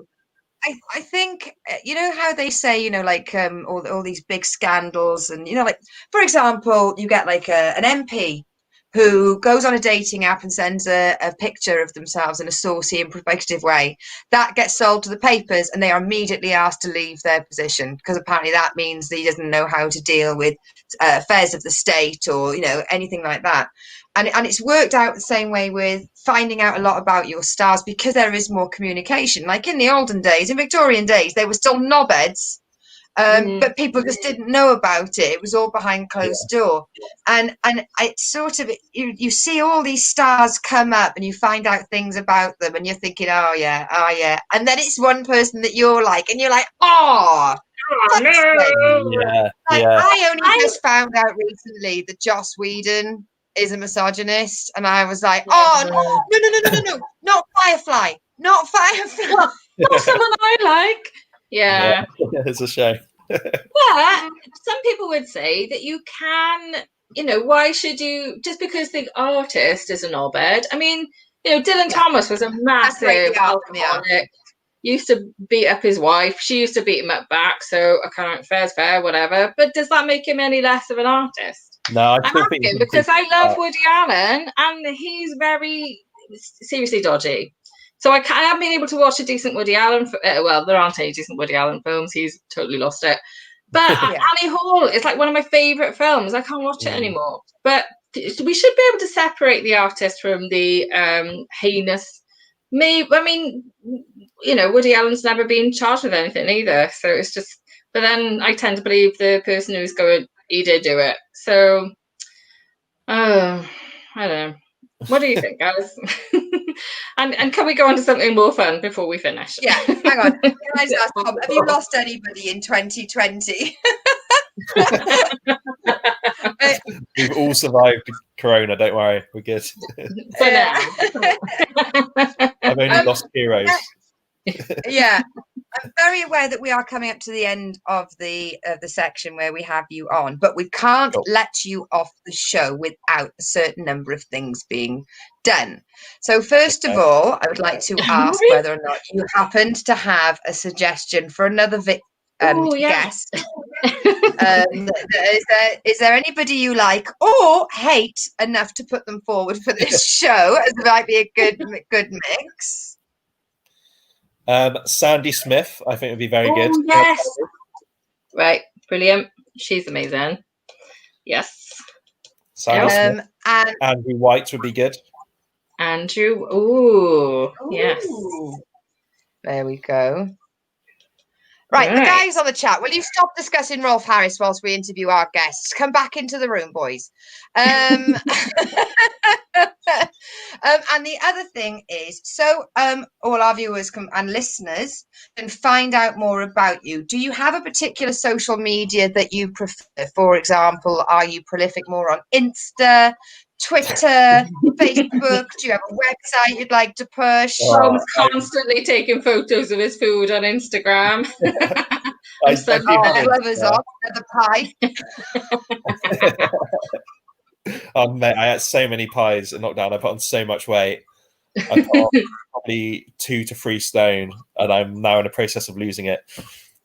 Instagram I've got, but I don't really use. Twitter I use most, but since the comedy dried up, it's now more a Gareth Bale stan account. He is one hot man. There's no wonder everyone loves Gareth Bale. And he's well. Yes, he's great. I love him. At Tom Glover Comedy on Twitter, at Tom Glover Comedy. That's probably where I put most of my new jokes when I think of them. But there will be a lot of posts about football as well. Right. Okay. I think we can manage football posts if we get to follow you, Tom. That's cool. One day we will figure out what's happening with you. That's awesome. Thank you so much for coming on the show. We really appreciate it. And Luke Honorati recommended, so feel free to send him a harsh email. Okay. And thank you so much. Thanks for coming on. Great. Thank you. See you soon. Yeah, see you soon, Tom. Thank you. Bye. Proper job, boy. Thanks, Tom. And I didn't go too Devonian. There could have been so many different things I was going to ask him. Well, you could do. You could have. He was very happy to stay on. It's okay. I'll slide into his DMs now. Now he's sort of like, I've seen him, even if it's like ones and zeros, it's still kind of face to face. I can start messaging him now. What a lovely guy. I mean, you and I have both said in our stand up how fucking grateful we are not to have kids in this unprecedented time. 4 kids. No. Under 5 or 5 and just under. No. Jesus Christ. No. Woo! No. What to get away from the kids. Get out of the house. Wow. What a lovely guest. And I always ask all our guests before they come on, is there anything you would like to talk about, anything you want to stay away from? He's like, no, I'll talk about anything. Great. So our chats we don't plan beforehand what we're going to talk about. They just come out. See, I know this. sound strange, but I would rather discuss the Me Too movement and sexual harassment, or the lacking of bookings for women and diverse acts or non-white male acts. I suppose that's the way you put it. I would rather discuss that with the male guests than the females. The female guests are already aware of prejudice or safety issues or harassment, but it's the male comedians that need to be asked about it. What would you do in this situation? How have you dealt with this situation? I mean, I think he dealt with all our questions very well. I mean, I don't think we went as far as like, on behalf of your people, Tom, what the fuck's going on? Boys. I was thinking it, but I didn't say it. Yeah. But no, I mean, but I just imagine if we were going on somewhere and they're like, so how are we doing with this then? You know, it'd be like, I know, I'd be a bit like, oh shit, I don't know. I haven't thought about it. If a man wanted to do that to a woman on a fucking comedy show, he bloody would. Yeah, that's true. I wouldn't even think about it. Yeah. And everybody would say, well, if she can't handle a question, she shouldn't be in the industry. So fuck it. You know, that's what happens on the comedy forums. If you dare ask a question, your first thing is, why are you asking the question? You're obviously not suited for comedy. I think he did that. I would love to have known as well. I wouldn't. But are any of the children that he's got, are they female? Because that, you find, affects people's there's arguments against saying, what if that happened to your sister or your mother or your aunt? Because they're saying, why do you need to know the female victim of harassment for you to give a fuck? True. And I think a lot of men, once they start having girls, that's when they start going, oh, bloody hell, they're being more aware of, because they want to protect them. Yeah. You know, as a parent, any parent wants to protect their kids, you know. But, we're getting very, very deep tonight, Lucy. Well, I thought, you know, I only had the one gin, so I didn't start going, and another thing. Well, I'm about to crack open the passion fruit martini. I'm just pouring myself another gin. Guys, get involved in the chat if you're drinking. Obviously, responsibly. Yes. Although, what's that joke? I don't drink to be responsible. Is that quite sweet? It's very sweet. But apparently it is made with natural colours and flavours. So nice to know it's all natural. But the ingredients, it says no artificial flavours or colours. But I'm struggling to, can you see? I'm doing the old person's, like trying to see. I can't see the ingredients. Combination drink. I've got to look this Amanda Byron up, because Ian's a big fan. Hugh's a big fan. You know, she is amazing. She's all the bants from Ireland. I gotta say though, she's got a bit of a mole on her face, and I did always get a bit distracted because it's right on it. And she used to be on the Big Breakfast as well. Poodle Hat's on the mint choc options.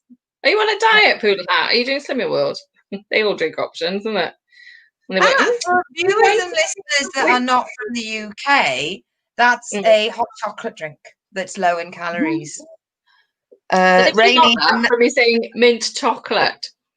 No, mint choc options. Are you on the diet? That's not something that people would know if they were from outside of these aisles.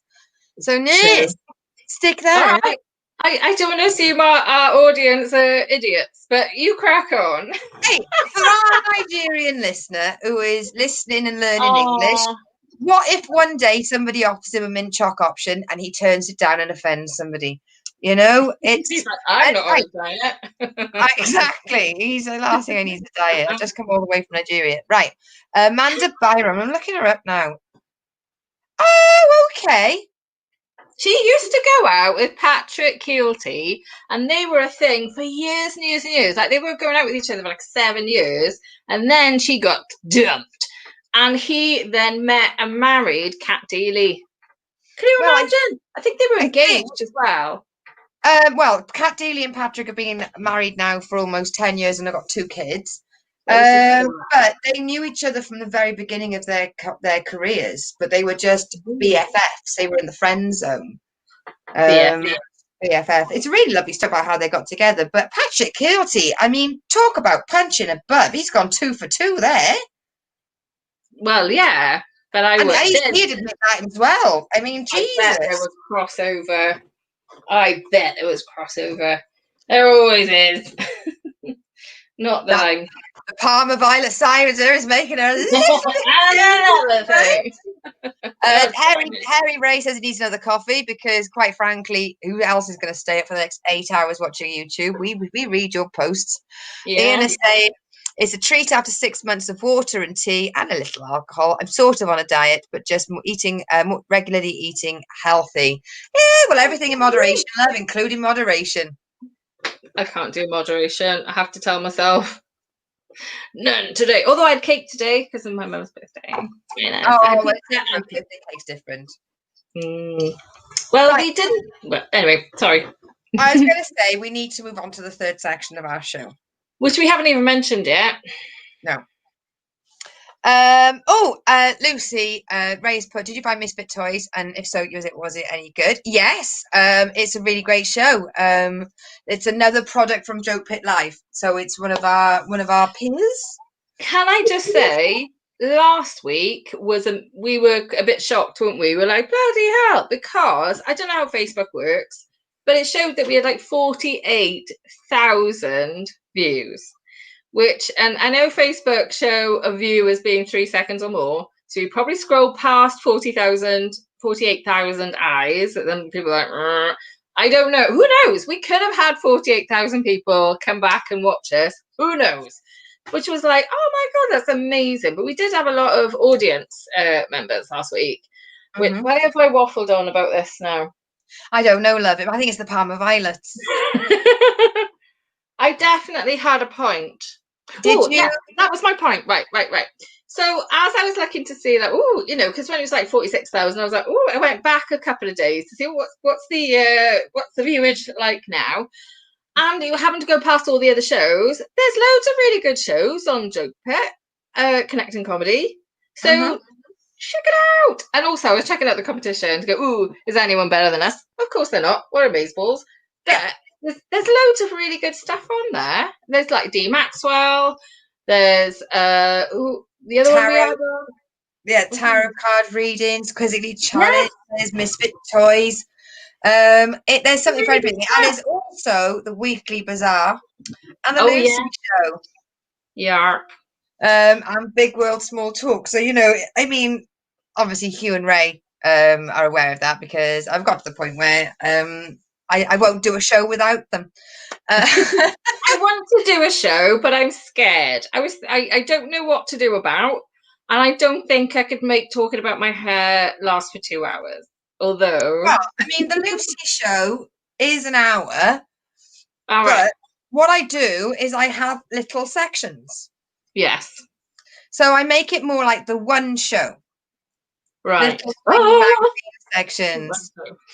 So, I do things like the Village Update, where I talk about my local area, and then I move on to stuff from my room, which is, I know it sounds really stupid, but it's an anecdote improv thing where I find something from my room and then I tell a story. There is a reason why I bring it to the table.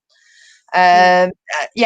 And also, for those of you like Frenzy Comedy, fans of Kyle Davis and Rich Newham and Anna Little, there's so many comedians. Like 8:30 tonight, Frenzy's going to be on, but 8:30 tonight, I'm going to be talking to Sarah.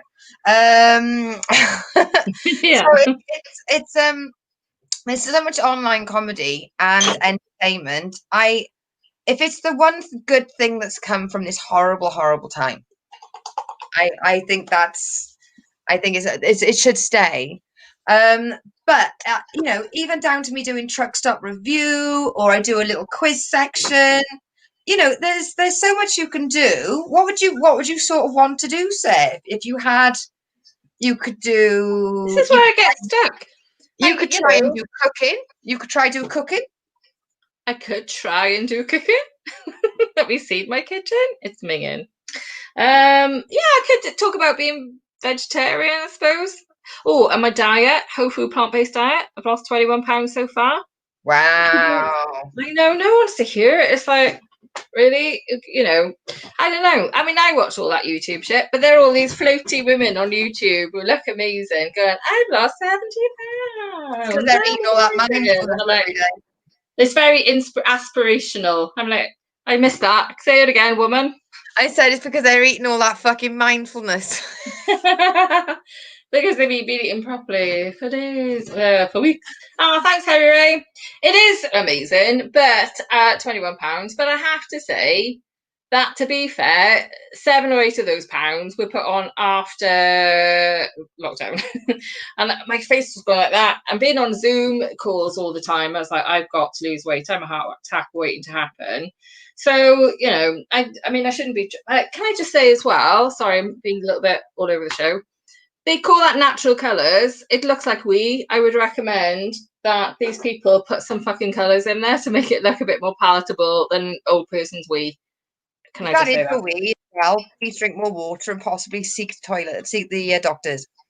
Yes, that's dehydrated. Yeah, that colour there. Yeah, so maybe give us some suggestions, guys. If you give me some suggestions, maybe I will do a show of my own. And I can do songs as long as I use like 3 chords that are like this, that are just. Hang on a minute. No, I can do some songs, but I can't. Can you hear that? Yeah. I could do that for 10 minutes. Oh, and do you know what I would love to do? I'd love people to give me their problems that I can sort out on air. That would be amazing. I'd love to do that. Well, there you go. It looks like we're working out a format. Sarah Bridgman's Comedy Counselling Hour. Yeah, there we are. Sorted. So we need to push forward with the review. Yes.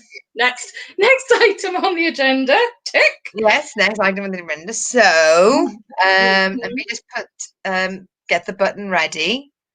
So everybody, this week's review is on the British 80s comedy sitcom Girls on Top. For me, this is an authentic silver fox fur coat.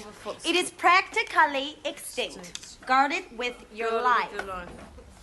There's a very nasty, pungent smell coming from the bathroom. Oh, that'll be me. I'm cooking my henna. Coming through.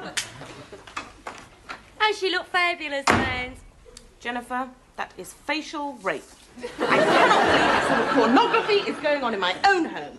Work hard. So exactly where is it we're going, Candy? We are going to a very private club where a lot of high-class gentlemen will ask you to dance. So remember what I taught you. Come here, babe. We go step, shake, boogie round, shimmy. Give us a shimmy. Not with your head, with your boobies, though. Shimmy. Jennifer, into my office, please. Uh-oh. What you have on your face, Jennifer, is man bait, isn't it? Yes, it is. Yes, it is. As your guardian, and as a much more experienced woman, I feel it is my duty to warn you about the potential dangers of tonight. I refer, of course, to MEN. They're different to us, Jennifer. They have different values, different customs, and, well, let's face it, different parts of the body. Well, men? You're talking about men? Yes, Is that what you mean? Men? I'm referring, Jennifer, to the dangly bits like this. If you see anything like this tonight, don't touch it. Sex, man. Yes. I'm going to draw you something, Jennifer. And if you see anything that even vaguely resembles this tonight, call the police immediately, okay? And wear these braces with your tights. Well, I mean, just to save the worry, I could stay in tonight, I was thinking. Great, then she'll stay in tonight and every night of the week, going to bed here on this sofa at 8:30. Oh, no. Yes, I've thought about it,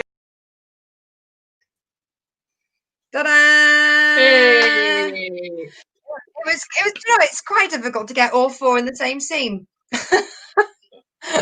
Very fast paced, people coming in and out, like a modern day class. So, as I brought it to the table, Sarah Bridgman, would you please give me your review of Girls on Top? Okay. As a bit of a disclaimer, I watched the first episode and half of the third episode. And these are my notes. I love Joan Greenwood. Yay! And the first episode, yes, she's so amazing. I mean, like all those years of being a character comedian, a character, comic actor, and that voice, and she's amazing. Alan Rickman, yay, was in the first episode. A little bit of casual racism there. They called it character Mr. Tinker, from the queens of alternative comedy where everything had to be just so, and no racism, no punching down, all that. I thought, that's interesting. Helen Lederer was in it as well. Yes. So it was fun. It was like, oh my God, seeing these people come up. Tracy Ullman is just standout fabulous in it. She really shines. I loved her character. All the characters are quite stereotypical. I found there was a bit much of Dawn French's character, if anything. I feel she's a bit of a Debbie Downer. And I think that I would have liked to have seen more of Tracy Ullman, more of Ruby Wax. The line, like this was quite, 3/4 of the way through the first episode where somebody says, Amanda, that was it, Jennifer, Amanda's mother's got hemorrhoids. That was my first proper laugh because the first episode was all preposition. It was, and it was slow. It felt really slow. And I'd love to see what they would do with it now. A similar type of show about four women like living together, how that would be now, because I think they hadn't quite come along in terms of style. All the comedies at that time, sitcoms, were filmed in that way, that like lock camera, like set and in front of a live studio audience. And I think for such a they were modern at the time group, and even now, I mean, they're talking about women's issues, they're talking about sexism in a way that doesn't make you think, oh God, but it's old fashioned the way it is filmed. So I do wonder if they could remake it now, what it would be like. I love all the actors in it. I remember at the time being a bit like, oh, Dawn French. I love Dawn French. And I loved that she was always quite bubbly and fun. And then in this, and I didn't understand at the time because I was probably only about 14, 15 when it first came out. I was just like, why is she so miserable? What's going on there? And I think at the time, I think, you were right. Everybody was comparing it to the young ones. The papers were probably selling it as, it's the female version of the young ones. And it's absolutely not. Women can be just as minging as blokes, we both know that. And they didn't seem, the set was lovely compared to the young ones, isn't it? It was clean, they didn't seem, and there was an awful lot. Obviously, it was all set in the flat and everything. I don't know. So, but then the third episode, half of the third episode is definitely more laughs. So they probably just got better as they went along. And you can really see the start of French and Saunders on screen presence. And you can see they were really good together, their scenes together. But I don't know. I wonder if Dawn French was kind of miscast in that role because she just was she didn't seem like her fun self. She was forced to play this really dour character, and it didn't quite hit it for me, So there were definitely laughs in it. Well worth watching. I don't know if I've got anything else. And I think that's it really. Yeah, that's my review. I didn't like it. You didn't at all? I don't know. I liked it more as I watched it, but that first episode, Jesus Christ. I mean, from what I didn't take notes. Otherwise, it would have just been women scream for half hour. They were screeching over each other to get their lines in. I did have, I did watch an interview with French and Saunders and Wax. Right. Because apparently what they used to do is you would do a comedy show, then you'd bring out a book for Christmas. Nothing's changed. Right. And the girls really wanted to make clear that instead of just printing the scripts and binding it into a book to give out as a Christmas annual, they actually were writing stories as first people in the characters, and they were really going with character development for this book. And I just watched episode 1 and I thought, who the fuck would buy that shit? I could see they had a good idea, but I don't want. I mean, you know my opinion on Ben Elton. He was the script editor on this show. Right. He's also the creator of The Young Ones, and I worry how much influence they gave him and how much he had. Yeah. I can see that there was almost 1-for-1 on the characters of The Young Ones. Jennifer is the Nigel Planer, and and it was the screeching. It wasn't until I watched the first 4 episodes. Maybe I will go on with the others and see if they settle the fuck down. But if we had been watching this when it came out live, as women of our age now, we would have been impressed for how groundbreaking it was, because there wasn't. But what they said in the interview is how the people, I don't know, men in suits, didn't want them to use all these different words because they were sort of lady words. And they were like, no, it's okay, women use these words all the time. But because, of course, you're talking to men in suits, sitting in a room full of ashtrays, it would have been very difficult to get to think that they have to have Ben Elton as their script editor in order to get through anything. I found I started warming to the characters the more I saw them, except for Ullman. I never liked Ullman's character. I find that stereotyping women to be that kind of thing is so detrimental to women's PR. But women like that exist, and I can relate more to her because that's relatable. I see women like that more, whereas Dawn's character, that's almost like Millie Tant from Viz. That person, I wouldn't want to be friends with that person. I wouldn't want to spend half an hour with that person. I'm a bit worried I am that person, actually. I've been friends with more of Dawn French's characters than Tracy Ullman's. Oh, yeah. Just like down to the fact, even on the first episode, she was making a fake allegation of having a disease that meant she was sort of using fake illnesses. No, we're not denying that women like that exist. I'm just saying it was almost like she was written as an anti-hero.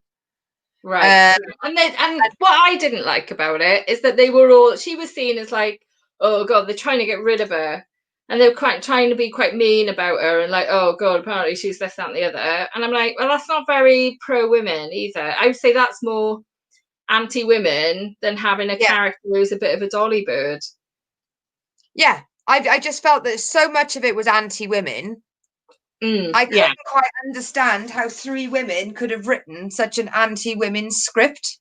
Because go back to the Golden Girls. You got 4 women. Yes. Every single one of them was self-deprecating. Every single character was written to attack the others. Blanche was seen as a slag. Rose was seen as dumb. Beau was a heartless, tall freak or whatever. And then Sophia was Sophia. But they were all ribbed by their comedy counterparts. And they were all flawed and they were all self-deprecating. But there was it went further with this. It wasn't as though they weren't real characters, were they? No. They had made the characters, but they hadn't developed them. They were like a bunch of series of sketches as well. Yeah, a skit. It was like for the second episode, Ruby Wax is the one that's paying all the rent.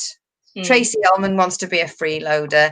So she manages to get a guy who makes home movies to come to the house to convince Ruby Wax to let her stay. So she convinces a guy to come round who's basically a porn director.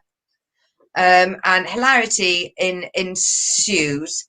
but it was to try and make out that 4 women would have got to the point where a man is standing in front of them naked, and they wouldn't have worked out exactly what it was, because Ruby Wax was too self-involved to ask. Jennifer Saunders is too stupid to know.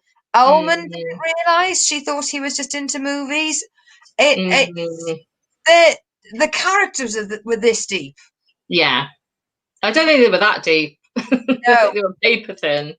And I just don't understand women writing those characters, even in those times. Yeah. Was it better to have something on TV than nothing, do you think? Because, like, Ray makes the point, but without Girls on Top, would we have had Smack the Pony? And I think, yeah, we would have. Yeah, we would have. But without Girls on Top, would we have had the Ladette show? That's more of a question. Yeah. It's you got to start somewhere, I guess. I mean, first of all, it's depressing how few examples we've got to fucking think of. Yeah. You know, what was the time difference between Girls on Top and Smack the Pony? It feels like 20 years, but it was probably only about 5, maybe 10. So Girls on Top was 84 to 86. Right. Right. Smack the Pony, 99 to 2003. So we went from 86 to 99. 13 years. Yeah. Look at my lightning fast math. Look at that. So we've got the comedy. I didn't mind it. It was comedy. It was BBC Two, Something and Watson. Duo. Watson and Oliver. I really enjoyed. Yeah. Watson. I think if Watson was the one with the brown hair who went on to play the clone, the alien clone in Doctor Who that looks after the. Okay, anyway, she does become a very important character, like guarding the Earth, important character. Recurring role as well, which is very rare for Doctor Who. But I enjoyed Watson and Oliver, right? That was 2012 to 2013. The fucking gaps. Yeah. You know, like we said to Tom, a woman's night is called a ladies' night. A male night is called a night. Yeah. Yeah. Well, it's not called anything. It's just, you're going to comedy. Yeah. You know, so we'd all female lineup. You wouldn't say all male lineup. Well, I would these days. Yeah, we would. But I don't know. I wanted to really like it. I thought this is something that would have been too old for me to have understood, because in 84 and 86, I won't tell you how old I was, but guess what, guys? I was young. Yeah, I was 11 in 84, so... Oh, that's not too bad. So 84, I was 3. Right, so yeah, I wasn't watching a lot of sitcoms. And you were watching, if you were watching them, it was the 2 Ronnies anyway. Morecambe and Wise. It would have been an all-male lineup, obviously. Yeah. I'm quite misogynistic to begin with in my viewing. I mean, bear in mind, I would occasionally do Russ Abbott, and that had Bella Emberg. So, I mean, I wasn't a complete... Even the Carry On film had a lot of women in it. Don't get me started on that. I can't watch anything with that fucking Hattie Jakes in anymore. I know. I know this is a complete sidebar, but Hattie Jakes used to be married to Jean Lemessurier. I can't say it. Somebody correct me. Did she? Yes. So, right. I thought she was single her whole life. So did her pants. Arthur, Dad's Army. Yeah, so come on. I'm trying to think. How do you say it? Captain Monroe. There we go. John has trying to do. Right. So Hattie Jakes was married to John Lemessurier. I can't say it. Lemessurier. So she used to shag everything and anything. She'd have it brought on set. Fair so dues. if she wasn't on set, she'd be in a trailer fucking something. And then she had a couple of kids with him. They were the go-to Hollywood, the UK Brad and Angelina. And then she had her lover in the attic. That says a lot about Britain, doesn't it? So she had her lover in the attic, but then preferred her lover, moved John to the attic where he lived basically in a tiny small room whilst the lover sat at the head of the table, and she just pushed him out, but he didn't want to leave his kids, and he didn't want the press to get hold of it either because of the fame. And he sat upstairs having sad meals for one as his wife cuckolded him to his face downstairs. I cannot watch that, which if you get a chance to watch the biopic with Ruth Jones, do, but I only made it halfway before throwing something at the TV and turning it off. Ugh. I did see it, but it didn't stick in my brain. Here's a question for you. Do you think John Le Mesurier was probably gay then? I don't think so. No, I think he was a gentleman. And even if he was, even if she was his beard, you haven't got to be a prick. Yeah. Now I do. That is a question for another day, Hugh. I know, I'm just thinking. That's a very good question. Stop getting ahead of yourself. That's a very good. One of us write that down. Sarah, write that down. You've always got the pen. I'm writing it. Because I've got in my mind, because it's my turn to choose. So I've got in my mind what I'd like to choose, but that is a very, very good one. You. Just find for the podcast, we're saying gimme, gimme, gimme. But yeah, I really wanted to watch it and enjoy it because it was groundbreaking. And I just felt that even though how much influence and mandatory changes must those women had to have made, because that could not have been the product they planned in the first place. Yeah. I wonder if it was a case of better to have something on there, better to, than nothing. If that's the compromise they've got to make. Because I have been involved. I started work on pitching a podcast idea to, I won't say which radio station, but a popular radio station. And you do have to make compromises. And that's if you want to get it commissioned. Yeah. And people that I've spoken to that do work for production companies, you might go with this amazing idea, but then you've got to tamper it down. And I wonder if it's not till you stand back and go, oh, right, that you think. And does anyone remember? Does anyone remember before we had this global pandemic and these unprecedented times? Do you remember the Orange adverts where they get like a black and white movie made about a book and they make it a colour CGI film about texting? You'd sit down. They'd sit down at the beginning and you'd have like fake TV movie execs.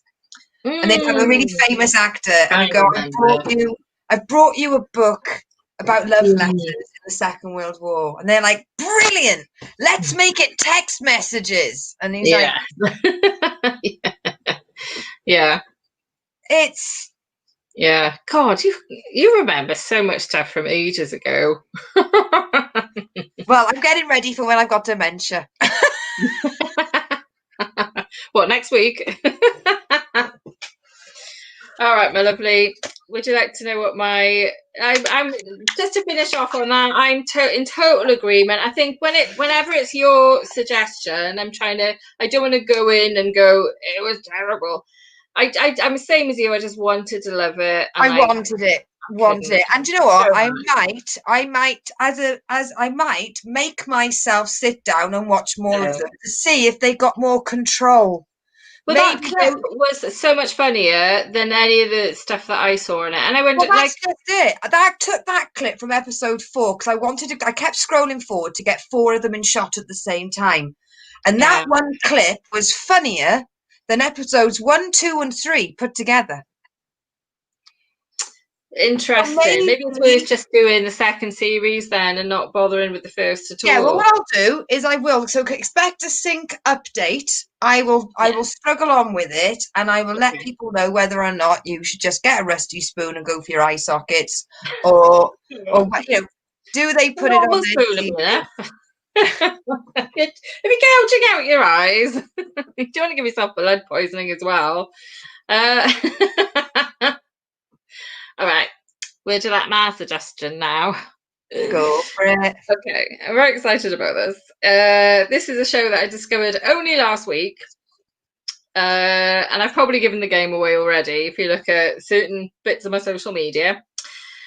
But the show I would like us to review for next time is written and directed by Diane Morgan, who plays Philomena Kunk. And it is bang up to date. It was released in July 2020 on BBC iPlayer. Each episode is 15 minutes. There's only 6 of them. You can do it in an hour and a half, the whole thing. And it's called Mandy. So that is the show I would like to review next time, is Mandy. Perfect. Brilliant. Because I try not to give away how I feel about it. I think she is such an amazing actress. Do you like Afterlife? I still haven't seen the second series, but I loved the first series. She is such a strong character in Afterlife. It's amazing. And it's on the iPlayer. You should be able to access it and bosh it all if you're a UK viewer. Otherwise, get yourself a VPN, guys. Yes, brilliant. Motherland. Couldn't be further from what we've just sat through. Yes, that's what I was thinking. I was like, thank you. Yes, an absolute palate cleanser. Brilliant work. Yeah. Fab. Right. So everyone, watch that if you'd like to join in with the review next time. And I keep saying next time because do you wanna let everyone know? We're having for the first time. We're having an actual week off. So that we have chosen rather than enforced. Exactly. I was going to say we've done this non-stop for how many weeks, but unfortunately we did have one week off, which I think we were allowed. Which means we are going to be back on the 8th of... first. We got guests on the 1st, haven't we? Hang on, what's next week? I've got my calendar. Oh, no, you are right. I do beg your pardon. I was going to say, so, yeah, on the 8th. 2 weeks today. Yeah, and that is Vix Layton. Yes, very much. She had just messaged to say she might not be able to do a full hour, but hey, I'm sure we can fill the rest of the time with our mouths. We'll find Maybe I could do a mini episode of my new counselling show. Yeah, we'll get people to send in suggestions for Ask Sarah. Yeah. A bridge over troubled waters. Oh, beautiful. Yes. There we are. That's the name of the show. Bridgeman Over Troubled Waters. Bridgeman over. Well, that's be a man in there, isn't it? I'll have to have a disclaimer. I am not a professional there are no men involved. If you feel worse after taking my advice, it's not my fault. Take it. Take your own. Right, so we're back on the 8th with Vix, and we're very excited. So please, feel free to do what you want for between the hours of 6 and 8 next Thursday, but whatever it is, make it fucking temporary and don't get committed. No. Hey, treat yourself to a tiki walk. Do some shit. Yeah, you can go outside, but you can't watch anything, and that goes for you as well, Ray. Yes, Ray, we can't lose you. Or Hugh. Or Hugh. Or Poodle Hat. No. You see, we've had no trolls. Twitch has been very good to us this week. 0 trolls. Yeah, because they know I'm strong, I'm confident, I can do anything. Ditto. Hashtag me too. It's not meant to be used like that. Oh, Ray say no. Not if the weather's like this. Harry Ray has mentioned there's a brilliant Canadian all-female show called The Baroness Von Sketch Show. Ooh. That sounds interesting. Ooh. I'm going to look that up. Yes. And it is part of our, is that part of our colony? I don't know. What do we call it? What is it? What Canada's part of the what? Commonwealth colony. Commonwealth. British colony. Well, the 1 second my mother was walking past the door, I heard Commonwealth come through the door. Hi, hecklers. What's the strangest thing you've been heckled during a gig? Commonwealth. Hey, Lucy, what are you going to do in your week off next week? Oh, probably drink. Yeah. Or maybe talk to you without the camera on. We'd be like, why aren't we just on? Why don't we just do record? Yes. So, not a couple. Yeah, a couple. It's 2, not a few. Christina's great hearing. My mother is omnipotent. She is here, she is there, she's every fucking. She is indeed, but in a She'll be good looking at me way. later when we watch this back. All right, love. Yes, absolutely, really enjoyed tonight. Craig, Tom was such a great guest. Oh, good sport. Thanks, Tom Clever. Can I just say as well, I am loving the banners. Love the banner colour. Matches my wall and also our new intro. Did you notice it was a new intro, everyone? Yes, I thought let's make the colours a bit more poppy. Yeah. A bit more poppy. Yeah. It also looks like one of us is called Mandy. Amanda, funny. Oh, then quickly. Can we quickly, like we're doing anything else tonight? Can we have a new song feature where this looks terrifying, where we listen to, because your mum mentioned a song last week when we were offline. Oh, you near Chris? No, Can now we she's say not. that? Oh, the Trans-Siberian. That's right. Oh my god. I don't know how it works. I don't know how it works. Next time. I think reviewing is different to playing. If we, I mean, I did my thesis on copyright in multimedia, but it was in 1999. Unfortunately, the Data Protection Act changed since from the DPA to the GDPR. So they're like really out of date. One show can play a clip. Surely we can. Yeah, but they'd be paying to pay the clip using the license fee, whereas I think we are allowed to review it because we are. How about if I just sing a bit of the song and see if anyone can guess what song I'm talking about? Do you know what? I'll buy us a cuppa. Yes. At if you sing bum, bum, bum. And there's fire going off everywhere. So if you want to avoid that, buy us a cuppa so we can afford to pay for whatever it needs to be paid. Enjoyed your time at the kitchen sink. Sarah, talk about stuff, and I'll put the link in the chat. So you do some work, do some mouth words. Yeah, so that song was boom, boom, boom, boom. Can you guess what this song is, guys? Let's have a practice of a new segment called Guess That Tune. I'm sure that was a show in the 70s as well, Lucy Orchard, and it went boom, boom. Actually, there's no words to that song. Do do do do do do. I mean, you have to do that with your hands when you're doing it. Boom, boom, boom. Do, do, do, do, do. And you go smash things and go, and it was in this there's a comedy program I really like on Prime called Life in Pieces, and it was on that. Guess the song. Oh, Ignatio's already doing it. He's already doing Guess the Song. But Ignacio didn't invent that because that was also around that my family did at our last family quiz. Family quiz. Ignacio has a very small clip and it's instrumental. And this is not me being a catty little judge meister, but when he had, I played the quiz around my friend's house one week, and he had a lovely girl playing a piano, but there were certain notes that were wrong.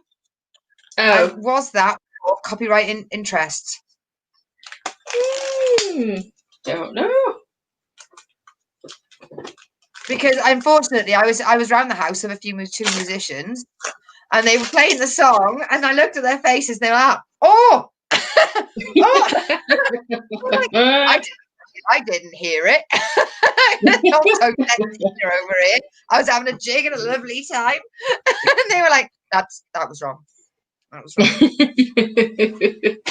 Musicians, what can you do, eh? Yes, name that tune. A couple of them. I've dated a drummer, and I can quite clearly point out the Spinal Tap is correct. They should die. And then I dated a bassist who some would argue, are they really in the band? Get in touch on 81392. I'm not getting involved in that argument. They should have that T-shirt that goes, "I'm a bassist, I'm with the band," and on the back it should say, "Are you?"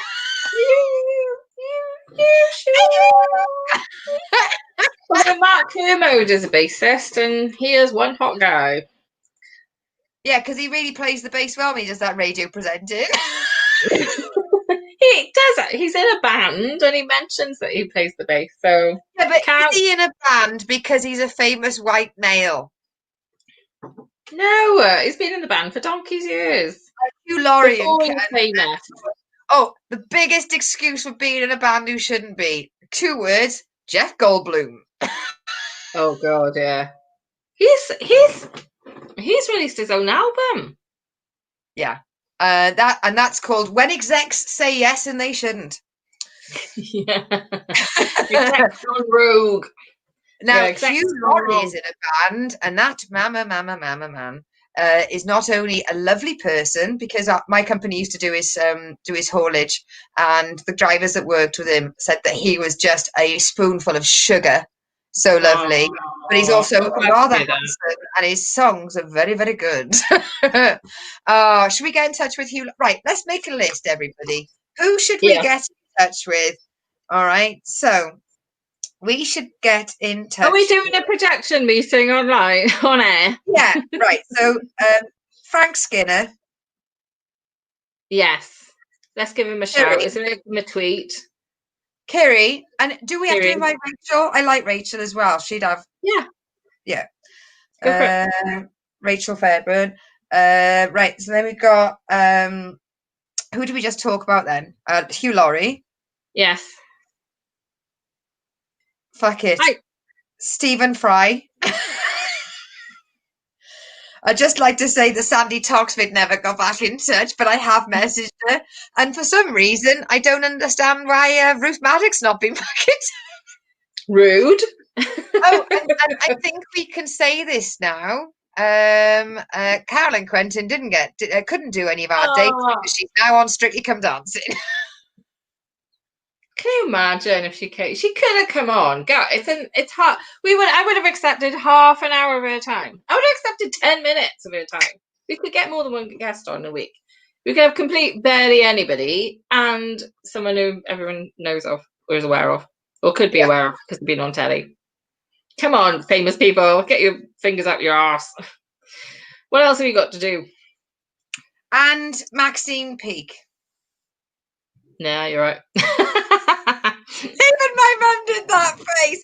But she was. First of all, I started with Victoria Wood in my head, and I started love firing it Maxine out. Peake. Start going Anne Reid, bit too actory. But I then, love Maxine Peake. She's amazing. She's Who? so funny. who was in the movie where is it Funny Cow? Is that Maxine That's Peake? Maxine Peake. Oh, in that case, no, she's not on the list. I haven't seen that. My mum's heckling in. She's back in the room. Don't bother. I thought it was going to be.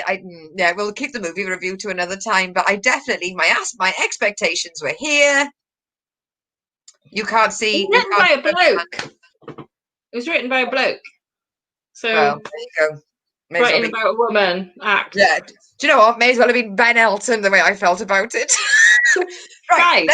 Let's get 60 or Ben 90. Elton on. Right, what you know. Can you imagine? Ben Elton. I like Ben Ben Elton. Elton I'd be ever thrilled got to in talk to touch Ben with Elton. Can you imagine if Ben Elton never got in touch with him? What the fuck is your problem with me? I'd say, talk to Lucy, Ben. I love you. I think you're amazing. I found We Will Rock You fascinating. I've never watched it actually. Yes, he wrote We Will Rock You. No, I know that because obviously he's gone from You hate him and you stalked him. Pain. Yeah. Yeah. Pamela Stevenson. What about her? She's not Invite her on died, the is she? sink. No, inviting her on the fucking sink. Do you remember Oh, the right. show? Yeah. Come on, one of them's got to say yes. Talk about an important and influential women in the comedy scene. Well, She was groundbreaking to be in the 9 o'clock news. well, they had to have one. There were 8 men? They had to choose someone. Yeah, well, she was the Catherine Ryan of the 80s. That's all she only did that, and then she went off to be a therapist. Well, I liked her. I liked her as No. well, but I don't know. Viewers. I don't throw groundbreaking around very easily, Ms. Orton. For our viewers, were you watching? Because is that just straight gin, or because that's the level of a mixer? Is that just straight gin, or has that got a mixer in it? Because I'm gonna. That's straight in. I've got to say as well, this was rank. I've drunk most of it. I'm going to drink all of it, but because 89p that cost me. Off license and not B&M. You go B&M there is for close garden furniture and bulk buy pillows. You don't go there for bloody cocktails. 89p though. Look, I got 3 mils, £3.50. Rosé. You can have some of that tomorrow night before I go out on the town, right all the way up to 10 p.m. You start drinking at 2 p.m. to make the most of it. I really disappointed in Girls on Top. I didn't want to go on about it too much, but I felt cheated. Like the people talk about it, and now reference to it is more successful than the show is. Yeah. I'm glad that you feel that way, because I felt awful when I watched it. I'm like, oh god, I really haven't got much to say about this, and it is. I told you last week. Like, but Ruby Wax she's written something new because she does a lot to do with mental health, and she's an author for helping people get through tough times and stuff because she suffered so much. I've seen her live, and do you know what? Well, yeah. Right. So I saw the first show. I think it was called Frazzled. And it was all about how she was mental. So, and she couldn't get the answer she wanted. So she went and did a degree at Oxford, as you do, about mental stuff. And ended up, she liked doing the degree, technical term. And then she ended up doing a master's. So she's basically, her book is her thesis. And then she went around touring. And the first half of the show is talking about, you know, her journey and her thesis, and you know, and why we're all mental and mindfulness and all that stuff. And then just before, and the second half of the show, right, and you pay 20 quid a ticket for this, right? Second half of the show is all Q&A. So the first half is a one-woman show about being mental. The second half of the show is Q&A. How cheap is that, right? It was amazing. I loved it. And then just before, that's right up my strap. Just before the interval, she wangs on and on and on. She's like, if you want to know any more, buy my book. And we were like, all right, Ruby, we'll buy your book. She's like, and she said, buy my book about 1 billion times. So that's like an in joke of me and my friend now. We're like, you want to know what I've been up to? Buy my book. We're like, you cheeky bitch, I've just paid 20 quid for your friggin' one-woman show that's lasted literally an hour and a half, and that's with a Q&A. Although I must I've got a very blurry photo of me because my phone was shit back then. And I will say it was amazing. I did go and see 2 of her shows. I don't know if I'd see another one, but I thought she was amazing. I saw her in the Sherman Theatre in Cardiff, which was quite a small theatre. I think it holds about 300. And it brilliant. Loved it. I saw Daniel Kitson there too. But yeah, she was, I love Ruby Wax. I think she's great. I think she's just very entertaining. But I used to like Ruby Wax Meets. I love that. Yeah. Imelda Marcos. I love dinner party shows. That's why I love Alan Davis As Yet Untitled. I could inhale those shows, and the fact it's not on anymore, well, that's one of my bucket lists fucked off, unless he comes back. Come on, Jonathan Creek, we need you. We might. But I remember the episode of Ruby Wax Meets, and she had James Fleet on, who is out of, well, I'll bring up his picture because it's easier. Right, so this is, you'll know the Vicar of Dibley and all that stuff. Right? And she said, oh my God, you know, we used to be such good friends. We used to date, da, da, da, da. And he went, well, actually, I was completely in love with you when we dated, and I thought we were going to be together forever. And she went, what? And his little face was like, oh, crushed. Oh, you're better off without her, babes. Don't let the nasty Americans say things. I mean, I mean, her character. I was it Far from the Tree? Was it acting? Does anyone act really? But Julia Roberts is bloody the same in everything. So's Angelina Jolie. I'm going to go as far as saying Jennifer Saunders was acting in Girls on Top due to the fact that she can't tie her own fucking shoelaces. Oh, Yeah. Jennifer Saunders and Dawn French. Fuck it, let's ask them as well. Yes, Right. go on, check it down. Yeah. Are we going to go Let's see soon? what's Because I need a in wee. destroyed their show. Well, no, we can ask them about it. Yeah. I'm just wondering if we're going soon because I need a wee, and we we are did going promise soon. everyone we would finish half an hour ago. Poor buggers. Women lie. Get over it. I went to the show. Sue Perkins and her girlfriend did the one who presents Nature Detection. Oh, is that her girlfriend? Oh, that's so lovely. Anna Perkins was in front of me. Anna Perkins? Anna Richardson, I think her name is. Anna Richardson. She was in front of me in the queue in Edinburgh, and I was like a bit starstruck because she's got amazing hair and she's tiny. Wow, that's amazing. I'm so glad we stayed for that story. That little anecdote. Aren't you glad? Right. I'm going to play the outros. Oh, hi everyone. See you in 2 And weeks. then we're going to wave, and then we're going to talk about you all. Right. Welcome to the kitchen sink. We will chat, we will make you think. You will not want to go to the loo. You could miss a lot if you had that poo. Stay and watch and join in.